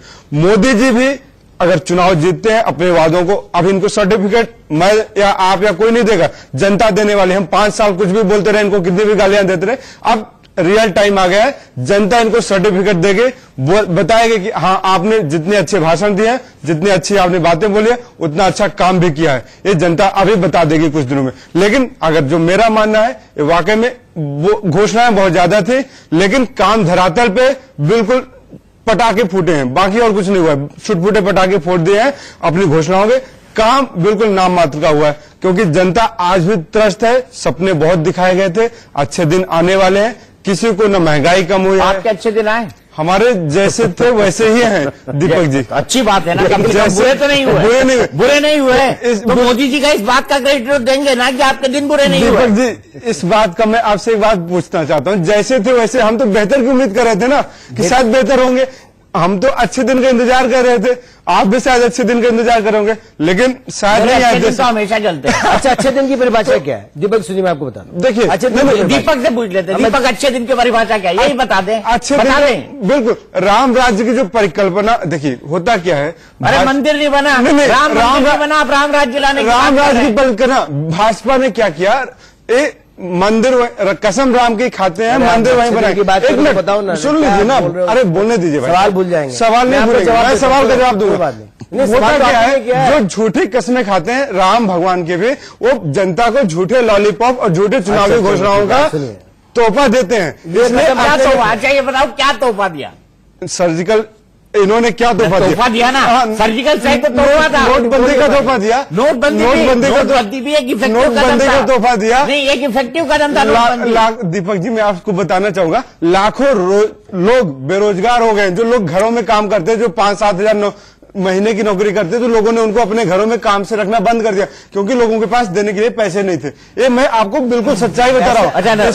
आप दीपक जी बहुत सारी चीजों को मिक्स करके इन्होंने भेलपुड़ी बना दी है, बम्बई भेलपुड़ी, बम्बई की भेलपुड़ी। आप बताइए। आपने कहा कि साहब सरकार ने किया कुछ नहीं, ठीक है। हमने कहा कि जो 30,000 35,000 10 साल, अरे सुनो भाई, जो मौका था, पेशेंस रखो ना, आप जरा थोड़ा पेशेंस रखो, कोई बात नहीं। 35,000 मकान बनाए गरीबों के लिए कांग्रेस ने 10 वर्षों में, सत्ता में रहने के बाद 4 वर्ष में 1,35,00,000 मकान गरीबों को दे चुके हैं। तो आपने बनाए, हमने दे चुके 1,35,00,000 सरकार ने बना करके। हमने, मैं जो बता चुका हूं उससे आगे चलता हूं, क्योंकि आप दीपक जी कहते थे आपकी बहुत लंबी लिस्ट है। हमने 1,70,000 किलोमीटर से ज्यादा की रेलवे लाइन बदल दी, पटरियां बदल दी। और यही नहीं, कश्मीर में हो या नॉर्थ ईस्ट में ट्रेन को लेकर के चले गए, आप पहुंच नहीं पाए। जो विश्व का सबसे बड़ा पुल भी हमने बना डाला, सरदार सरोवर पुल बहुत पहले से बना था, नवीन इतनी लंबी भी, मैं भी लपेट रहा हूं, मैं वही बता रहा हूं। पुरानी योजनाएं किस पुरानी आपके वक्त में पूरी हुई है। अच्छा सुनो, चलो मैं लपेटता हूं। पंडित नेहरू ने, लपेटने दो, पंडित नेहरू ने सरदार सरोवर डैम की स्थापना करी। 60 साल कांग्रेस सत्ता में रही, उसके पास मौका नहीं था, और सरदार क्यों नहीं किया पूरा? हमने पूरा किया, सरकार में आने के बाद मोदी सरकार ने पूरा किया। मोदी सरकार ने कुछ दूसरा, वो सेंटर की परियोजना थी, और जब वो पूरा हुआ, सेंटर में कांग्रेस क्या कर रही है, चने बेच रही है, यूपीए की सरकार समझे तो यूपी को। चलो मैं लपेटता हूं, क्यों नहीं किया? दूसरा नवीन में लपेटता, हमने नवीन में साबित किया आज जेवर का, कल प्रधानमंत्री सर घोषणा, देश के अंदर जेवर पर एयरपोर्ट बनने की फिजिबिलिटी उसी वक्त हो गई थी जब प्रफुल्ल पटेल, बहुत सारी चीजें ऐसे तो bank taxi code, GST, demonetisation और बेनामी संपत्ति का कानून कांग्रेस लेकर गई, लेकिन इम्प्लीमेंट नहीं किया। हमने किया ना, क्यों नहीं किया भाई उसने? मैं आपसे एक बात और जानना चाहता हूं, कांग्रेस ने 10 वर्षों में 59 गांवों में फाइबर केबल पहुंचाई।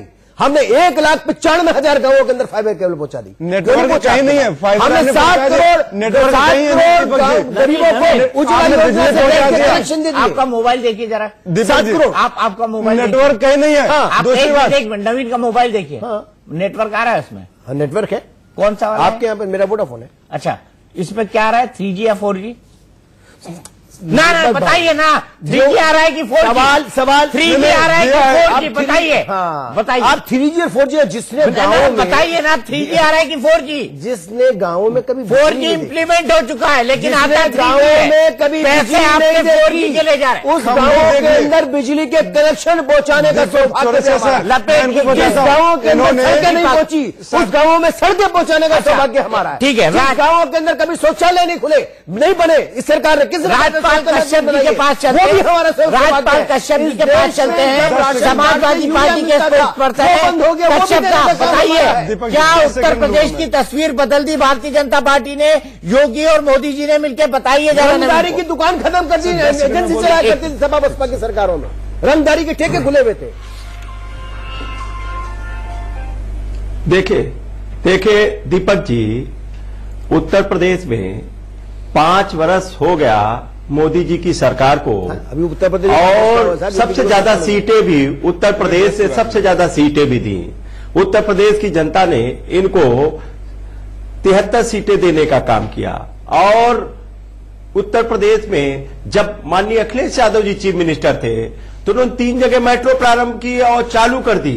पहले बार मेट्रो में घूमने का सौभाग्य मोदी जी की सरकार के कारण मिला है। उसके बाद आपने पैसे रखे, हज हाउस बनाए केवल नहीं, पहले भी बैठ चुके। ये मोदी जी को सौभाग्य नोएडा में बैठने का माननीय अखिलेश यादव जी की वजह से मिला। नोएडा में एलिवेटेड सड़क का उद्घाटन करने का मौका माननीय अखिलेश यादव जी की वजह से मिला। एक्सप्रेस में जो जहां पूरे और सैमसंग फैक्ट्री जो सैमसंग जहां जाके मोदी जी ने उद्घाटन किया, वो भी माननीय अखिलेश यादव जी की वजह से सौभाग्य मिला। मोदी जी को सौभाग्य माननीय अखिलेश यादव जी की वजह से जो उद्घाटन अच्छा राजपाल जी सुनिए एक सवाल का जवाब दीजिए। राजपाल जी, अगर अखिलेश यादव के चलते इतना सौभाग्य मिला तो अखिलेश यादव को साफ क्यों कर दिया यूपी से? नहीं, जनता ने साफ क्यों कर दिया? अखिलेश यादव जी की पार्टी को सौभाग्य नहीं मिला और उनके कारण मिला, भाजपा को सौभाग्य मान लिया मैंने। बीजेपी ने झूठे वादे किए, बीजेपी ने गुमराह किया, बीजेपी ने झूठे वादे किए, बीजेपी ने भ्रम फैलाया और इनका भ्रम बीजेपी ने भ्रम और जो जनता में झूठ फैलाया था। और अब क्यों हार रहे हैं ये क्यों गोरखपुर हार गए? क्यों गोरखपुर हार गए? बहुत काम किया है आपने मुख्यमंत्री बहुत शानदार है, प्रधानमंत्री शानदार है, सबसे मजबूत सीट माननीय अखिलेश यादव जी और बीएसपी के गठबंधन से क्यों हार गए? फूलपुर क्यों हार गए? कैराना क्यों हार गए? देश में पूरी दुनिया में आपने पूरे देश में भ्रम फैलाया था कैराना के नाम पे। कैराना क्यों हार गए? नूरपुर क्यों हार गए? और भी जो राज्यों में चुनाव हो रहे वो क्यों हार रहे हो? अगर मोदी जी ने इतना अच्छा काम चिंता मत करिए, 2019 जीत जाएंगे क्योंकि बाई इलेक्शन हारते हैं, मेन इलेक्शन जीतते हैं, ये इनकी स्ट्रेटेजी है। नहीं, जनता का काम देखिए। चौरसिया जी हेलो, हाँ बोलिए, सुनाई दे रहा है। मोदी जी का आज चुनाव की आचार संहिता लगते ही इनका काम खत्म, जनता का काम प्रारंभ। जनता इंतजार कर रही थी बेसब्री से कि 2019 की डेटें घोषित हो जाए, हम अपना वादा ले ले। काला धन ले आने की बात करते थे, काला धन आ गया क्या? 1 नंबर का बैंकों में जमा हुआ। नीरव मोदी, ललित मोदी, पता नहीं कितने मोदी तो आप ही सरकार ने दिया था, आप इसके सहयोगी थे, पूरा पैसा लेके चले गए। हम तो वापस आने का काम कर रहे हैं, लेके चले गए। और देश में भी अरे आप बीच में क्यों बोल रहे हो भाई? अब तो जनता ने 5 साल आपको बोलने का मौका दिया, और आज जब से चुप थे देश के अंदर 5 साल यही नैरेटिव पैदा कर रहे थे, लोगों के कानों में से हल खोल रहे थे। ये कम से कम हिंदुस्तानियों को हिंदुस्तानियों से लड़ाने का काम कर रहे थे। अरे और जाते हुए सरकारी संपत्ति भी चोरी करके ले गए।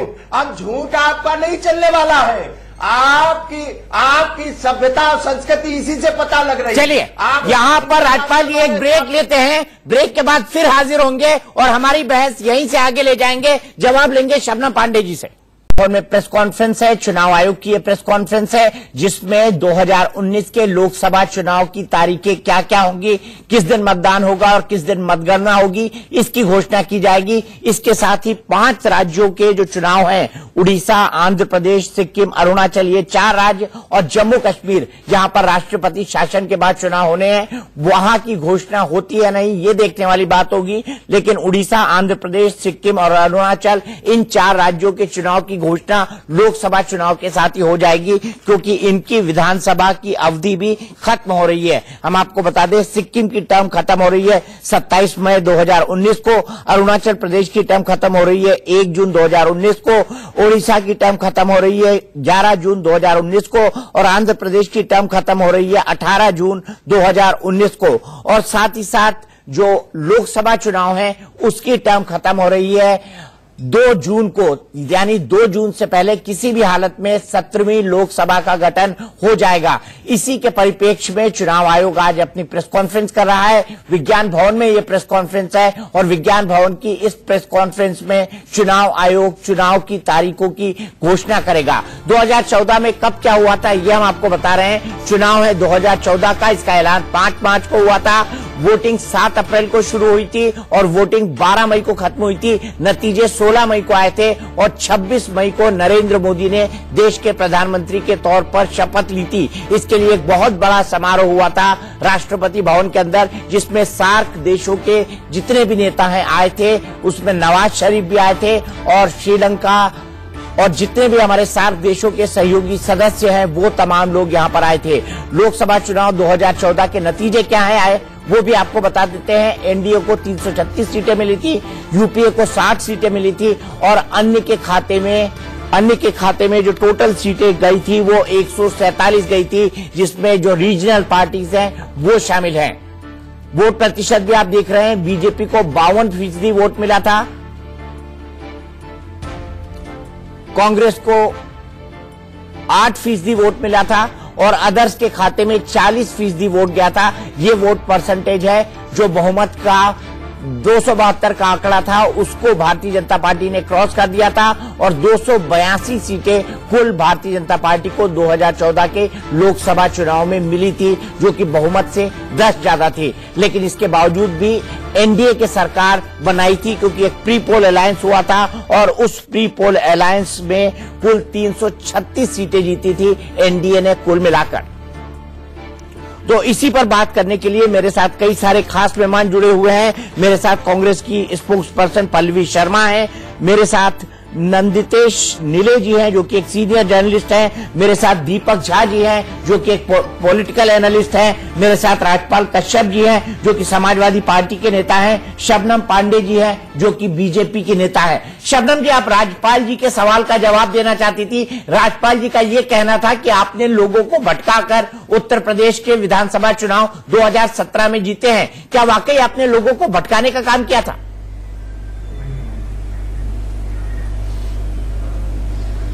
नहीं, मुझे इन्हीं से पूछना है, क्या लोग जब चुनाव में वोट देते हैं तो क्या भटक के वोट देते हैं? क्या उनको पार्टियां बरगला देती हैं तो वो वोट देते हैं? क्या जनता को इतना ये मूर्ख समझते हैं? पर ठीक है, चुनाव अब आज शाम में ही अभी कोड ऑफ कंडक्ट लगने की डेट आ जाएगी और हम चुनाव की तरफ चले जाएंगे। चुनाव के रिजल्ट के बाद जनता बताएगी कि कैसे भटके थे और कैसे बरगलाए थे, क्योंकि हमने जो काम किया है, हमने 22 करोड़ ऐसी जनता की सेवा की है, ऐसी जनता की आवश्यकताओं को पूरी की है जो आजादी के बाद शौचालय, घर, बिजली, सड़क, जो कि बेसिक नीड होती है जनता की, जिस पर उसका अधिकार है, वो भी इन लोगों ने न प्रदेश में दिया और न देश में कांग्रेस पार्टी ने दिया। तो इस तरीके से जो जनता ने आज हम पे भरोसा रखा है, जिस तरीके से देश की सुरक्षा की जब बात आती है तो जनता देख रहे हैं कि मोदी जैसे प्राइम मिनिस्टर शायद ही उन्होंने देखा होगा जो कि स्ट्रिक्ट और क्विक डिसीजन लेने के लिए है, ईंट का जवाब पत्थर से देते हैं। और आज देखिए जो आर्थिक अपराधी हैं वो किस तरीके से देश छोड़ के भागने को मजबूर हो रहे हैं, क्योंकि पहले तो उनसे मैंने अगर वो देश छोड़कर भाग गए हैं, शबनम जी अगर वो देश छोड़ के भाग गए हैं तो ये आपकी सरकार की असफलता है। ही देश में रहना होगा। शबनम जी अगर वो देश छोड़कर भाग रहे हैं तो ये आपकी सरकार की असफलता है। आपने उनको जाने दिया। इतने सख्त कानून बनाए हैं कि उनके देखिए, हमने इतने सख्त कानून बनाए हैं कि उनको भगोड़े का दर्जा दिया है और देश बहुत बढ़िया शबनम जी चाहे वो संपत्ति उनके अपराध। शबनम जी, आप जितने शब्द बोलेंगे बीजेपी के उतने वोट कम होंगे।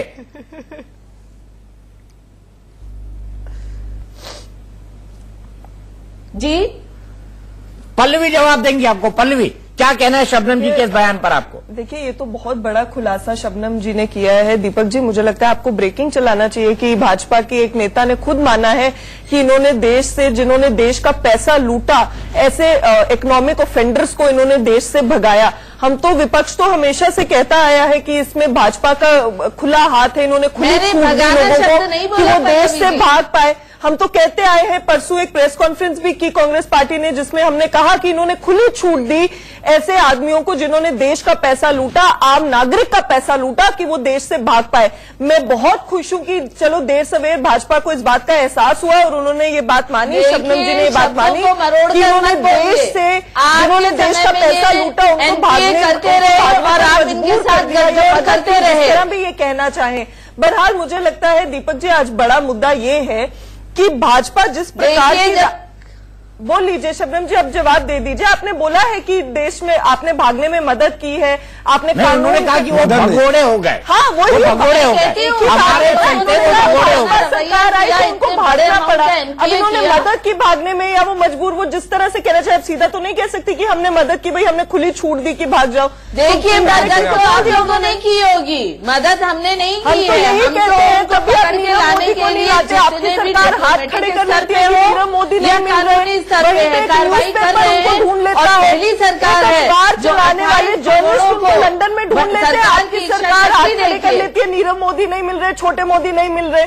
कैसे फिर एक अखबार वाले ने ढूंढ लिया उनको? नहीं, हमारी सरकार देश को लेके आएगी। जवाब दीजिए, अखबार ने कैसे ढूंढ लिया नीरव मोदी को, जबकि आपकी सरकार को नीरव मोदी नहीं मिल रहे थे। बम्बई कोर्ट तक कह रहे हैं कि हमें भगोड़े की श्रेणी से निकालिए, और उनकी संपत्ति जरूर जितनी संपत्ति थी उनके आपराधिक हिस्से, उससे ज्यादा संपत्ति उनकी जब्त कर दी गई, और वो कहने को मजबूर हुए कोर्ट में कि हमें भगोड़े की श्रेणी से निकालिए। मुझे लगता है भटक गई है, शबनम जी मुझे लगता है भटक गई है। संपत्ति मेहुल चौक से नीरव मोदी की आपको इतना ही नहीं पता है? आपको पता ही नहीं है कौन सी संपत्ति जब्त की है, बताइए। तो चलिए सीधे हम थोड़ी देर के लिए इस चर्चा को विराम देते हैं। मुझे लगता है शबनम जी आज शायद पहली बार टीवी पे बैठी है, तो भटक गई है, उनको थोड़ा बेनिफिट ऑफ डाउट देना चाहिए। हम 3 रिपोर्टर्स के पास चलते हैं अपने। राकेश कुमार सिंह हमारे साथ जुड़े हुए हैं, उनके पास चलेंगे। सरस्वती चंद्र भोपाल से हमारे साथ जुड़े हुए हैं, उनके पास चलेंगे। और हमारे साथ रतन नेगी देहरादून से जुड़े हुए हैं, उनके पास चलेंगे। राकेश, क्या अपडेट आ रही है चुनाव आयोग की इस प्रेस कॉन्फ्रेंस के बारे में? दीपक जी, चुनाव आयोग की तैयारी जो है अंतिम चरण में है, और लगातार जो है चुनाव आयोग के अधिकारी विज्ञान भवन पहुंचना शुरू हो गए हैं। और जो चुनाव आयोग के सूत्र इस बात की तस्दीक कर रहे हैं कि 7 से 9 चरण में चुनाव आयोग लोकसभा चुनाव के तारीख का ऐलान करेगा।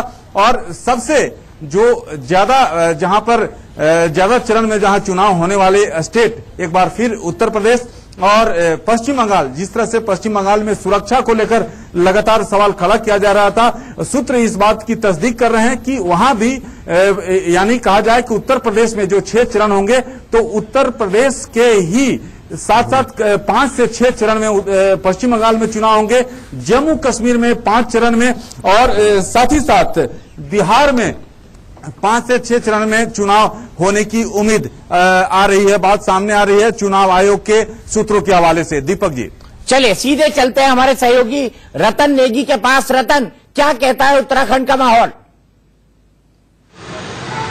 देखिए दीपक जी, उत्तराखंड का माहौल बिल्कुल यही कहता है कि इस बार जो चुनाव में 2014 में भारतीय जनता पार्टी के पास विश्वास जताया था, 5 सीटों पर कमल खिलाया था। नरेंद्र मोदी जी ने कहा था पिछले लोकसभा चुनाव में कि पहाड़ का पानी, पहाड़ की जवानी पहाड़ के काम आएगी, आप भारतीय जनता पार्टी को जिताइए। लिहाजा उत्तराखंड ने भारतीय जनता पार्टी को जिताया, लेकिन आज जनता कह रही कि पहाड़ का पानी और पहाड़ की जवानी अभी तक काम नहीं आई है। लिहाजा उत्तराखंड में त्रिवेंद्र रावत की सरकार के पास चुनौती होगी, क्योंकि खोने के लिए भाजपा के पास कुछ नहीं है और पाने के लिए बहुत कुछ है। क्योंकि अगर उत्तराखंड में आज बात की जाए दीपक जी, तो 57% बहुमत की सरकार त्रिवेंद्र रावत जी की है और 5 सीटें भारतीय जनता पार्टी की है। लगातार त्रिशक्ति सम्मेलन में अमित शाह यहाँ पर आपका सम्मेलन कर चुके हैं, नरेंद्र मोदी जी लगातार हुंकार भर चुके हैं, तमाम कार्यक्रम उत्तराखंड से हो चुके हैं और उत्तराखंड की जनता इस वक्त हमारे साथ मौजूद है। क्या कुछ कहेंगे सर आप, क्या कहता है उत्तराखंड? यहाँ पर बीजेपी की ही सरकार बनेगी, क्योंकि जो भी काम हो रहा है धीरे गति से हो रहा है, लेकिन हो रहा है क्योंकि पहाड़ी क्षेत्र है, पहाड़ी में इस बार वर्षा ऋतु ज्यादा हुई है, तो काम की गति थोड़ी धीरे है, लेकिन काम मुकम्मल हो रहे हैं और ठीक हो रहे हैं, उनकी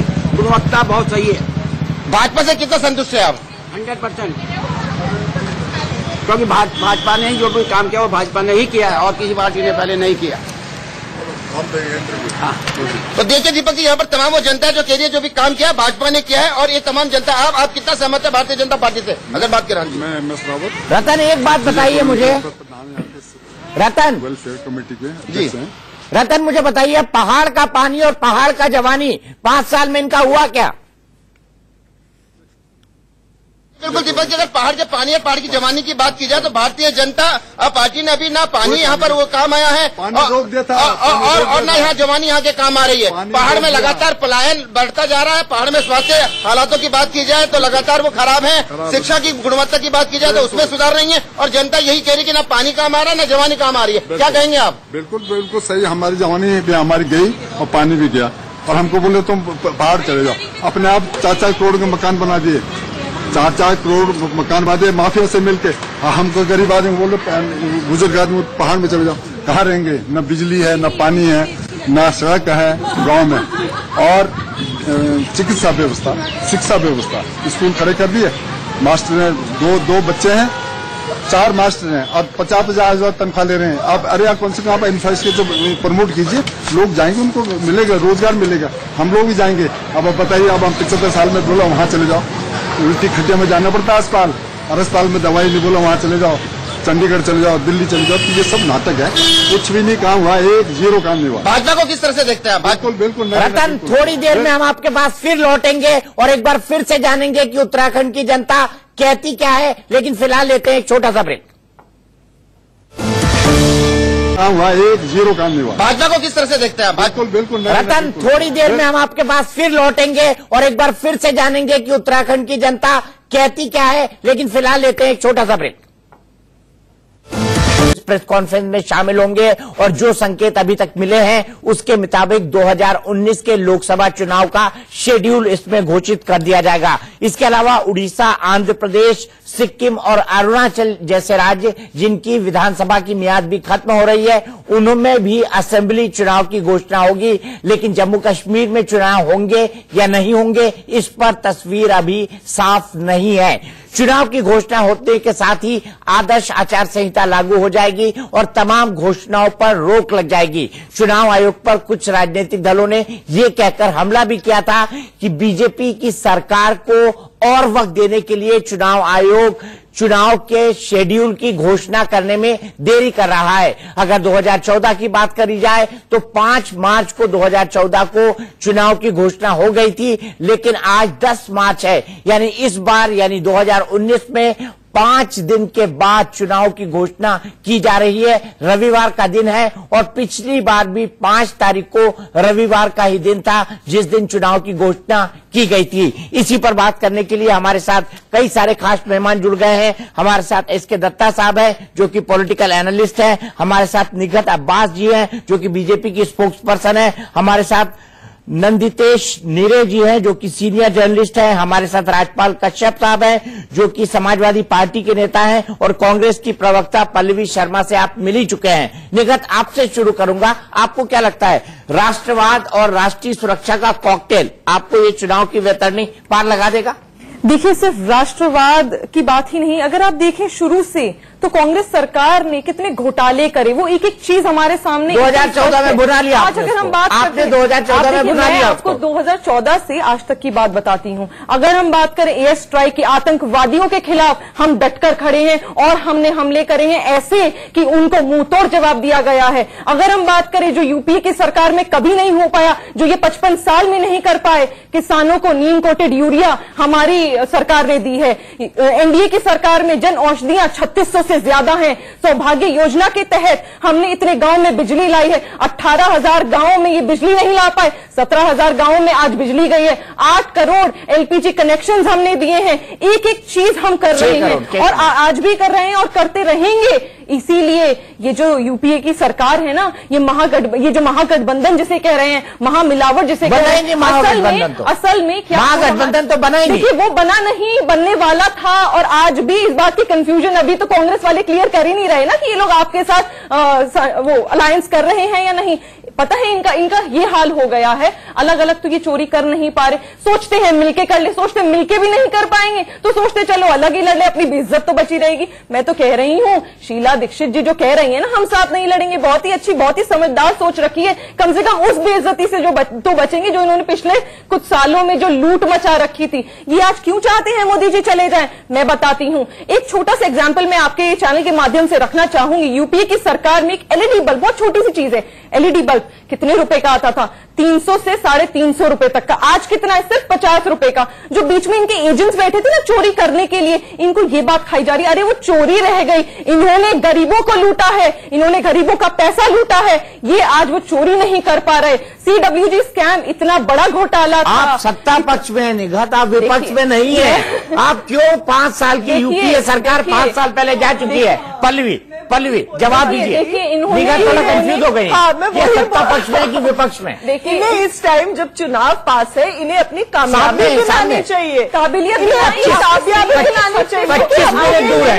ये तो अभी भी लगे हैं कि यूपीए ने 2009 में क्या किया, 2012 में क्या। मैंने आपके बीच नहीं बोला, प्लीज रुक जाइए। मैंने आपके बीच नहीं बोला, प्लीज रुक जाइए। थोड़ा डिसिप्लिन बनाए रखिए, थोड़ी सिविलिटी दिखाइए, थोड़ी सिविलिटी दिखाइए। आप बाद में बोल लीजिएगा, आपको मौका मिलेगा। आप बाद में बोल लीजिएगा, मैंने आपके बीच नहीं बोला। शुक्रिया। देखिए आप देखेंगे विपक्ष का इतने दिन से, जब से पुलवामा अटैक हुआ और बालाकोट एयर स्ट्राइक हुई, कांग्रेस पार्टी और बाकी विपक्षी दल क्या बोल रहे थे कि भाजपा इस पे राजनीतिकरण कर रहा है। आपने मोदी जी की जो सब रैलियां निकली, सब में उन्होंने बालाकोट एयर स्ट्राइक की बात की, हमारे शहीदों की बात नहीं की। आज यहां निकट जी भाजपा की प्रवक्ता बैठी हैं, इन्होंने भी शुरू किया। सबसे पहले क्या बोला? एयर स्ट्राइक की, हमने एयर स्ट्राइक की। अरे कुछ श्रेय हमारे उन जाबाज वायु सैनिक अफसरों के लिए भी रहने दीजिए, उन वायुसेना के जाबाजों के लिए भी रहने दीजिए। एयर स्ट्राइक में आपका क्या योगदान? आप क्यों उस पर राजनीति कर रहे हैं? क्या देश का नेशनल सिक्योरिटी का भी इलेक्शन का मुद्दा बन सकता है? विश्वास बढ़ाने का काम छूट देने का काम सरकार का था, जो आपकी सरकार कभी नहीं कर पाई। से सबसे ज्यादा है, क्यों है उसका जवाब दीजिए। आज किसान आत्महत्या सबसे ज्यादा बढ़ गई, क्यों बढ़ गई उसका जवाब दीजिए। आज औरतों की सुरक्षा का उस पर कोई सुरक्षा नहीं है। आज औरतें अपनी सुरक्षा के लिए सड़कों पर उतरकर प्रोटेस्ट कर रही है, क्यों कर रही है? जवाब दीजिए। आज हमारे किसानों ने इतनी बड़ी बड़ी रैलियां की आपके 4-5 साल के कार्यकाल में, जो कभी नहीं हुई थी, बताइए वो क्यों हुई? किसानों का आत्महत्या दर इतना बढ़ गया आपके कार्यकाल में, बताइए ऐसा क्यों हुआ? जीएसटी से आपने मध्यम वर्ग बिजनेस खत्म कर दिया। डिमोनेटाइजेशन से आपने ईमानदार आदमी के हाथ से उसकी रोजी रोटी छीन ली। और जो पैसे के गुनहगार थे, अगर आप थोड़ी देर पहले आती निकट जी, आप देखती आप ही की भाजपा की प्रवक्ता क्या बोल रही थी कि हमने यहां से भगा दिया उनको जिन्होंने पैसे चोरी किए। हम भी तो यही कह रहे हैं, मोदी जी ने खुली छूट दी, साथ मिलकर उन लोगों को इस देश से भगाया। क्यों भगाया? एनपीए नॉन परफॉर्मिंग एसेट हमने भगाया, सबसे ज्यादा है। आरबीआई के गवर्नर हमने भगाया करते हैं आपके कार्यकाल में। हमने भगाया कि आपने धज्जियां उड़ा दी अपने कार्यकाल में। आप न्यूज़ नहीं देखती हैं? पल्लवी जी आप न्यूज़ नहीं देखती हैं? पल्लवी जी आप न्यूज़ नहीं देखती हैं? नीरव मोदी के सब सवालों का जवाब दीजिए। मैं बात सब सवालों का जवाब दीजिए। पल्लवी जी आप न्यूज़ नहीं कर रही हैं? अच्छा जवाब ले लीजिए। मैं आपको कुछ कहना चाहता था। पल्लवी आपने किसानों की बात की, बहुत अच्छा है। किसानों के नाम पे आप मध्य प्रदेश, छत्तीसगढ़, राजस्थान जीते, बहुत अच्छा है। लेकिन वहां पर भी, उसके बाद भी आप वहां पर किसानों की कर्ज माफी नहीं कर पाए हैं। ये फैक्चुअल सही है पल्लवी, ये फैक्चुअल सही है। उनको इतने ब्यूरोक्रेटिक हर्डल में फंसा दिया गया है कि बेचारे किसान अब भी त्राहिमाम कर रहे हैं। मैं जवाब देना चाहूंगी। दीपक जी आपने सवाल किया है, बहुत वाजिब सवाल है, मैं इसका जवाब देती हूँ। देखिए मध्य प्रदेश में कमलनाथ जी जो वहां के चीफ मिनिस्टर है, उन्होंने काफी किसानों का कर्ज माफ किया। 2 लाख रुपए दर रखी गई और काफी किसानों का उसमें कर्ज माफ हुआ। जब कर्ज माफ हो रहा था, ये पाया गया कि पिछली जो बीजेपी की सरकार थी, उन्होंने इतना बड़ा घोटाला किया था कि जिन किसानों का नाम लिखा था कि इन्होंने इस सरकारी बैंक से कर्ज लिया, वो कभी लिया ही नहीं गया था। तो वो घोटाला समेटते उसको करते करते कुछ किसानों का टाइम लग गया। लेकिन आज आप खुद मान रही है टाइम लग गया। जब आप यहाँ पर मान रही है कि टाइम लग गया, इसका मतलब वहां पर कुछ गड़बड़ है, वहां पे कुछ गड़बड़ है। ग्राउंड पे पल्लवी जी 3 महीने में करेंगे, हमने 15 दिन में कर्ज माफ किया। राहुल गांधी ने कहा था, राहुल गांधी ने, ये हमारे नंदितेश जी बताएंगे राहुल गांधी ने क्या कहा था। आते सबसे पहले काम 24 घंटे के अंदर। बताइए नंदितेश जी, क्या वैसा हो पाया? 2 दिन के अंदर कर्ज माफ हुआ है किसानों का। दीपक जी, राजनीति में बहुत आसान है कुछ कहना, बहुत आसान, लेकिन उसको जब आप जमीन पर जब उसको लेकर आते हैं तब समझ में आती है बातें कि आपकी कथनी और करनी में कितना फर्क है। मुझे तो हमेशा यही लगता है कि जब एक जनता जो है, ये एक बहुत बड़ा पर्व है जो आने जा रहा है और चुनाव होने जा रहा है, पर जनता की दुविधा देखिए दीपक जी, वो तो यही कहता फिरेगा कि वो मेरे हाल पे रोया भी और मुस्कुराया भी, अजीब सा शख्स है, अपना भी और पराया भी। अब जो ये किसान है वो मध्य प्रदेश में, छत्तीसगढ़ में किसको अपना माने, या कभी वो कहते हैं बीजेपी ने नहीं काम किया, कभी कांग्रेस ने नहीं काम किया। सबसे बड़ी बात है कौन लेगा इसकी जवाबदेही? क्यों नहीं कोई कहता कि हां हमने ये गलती की?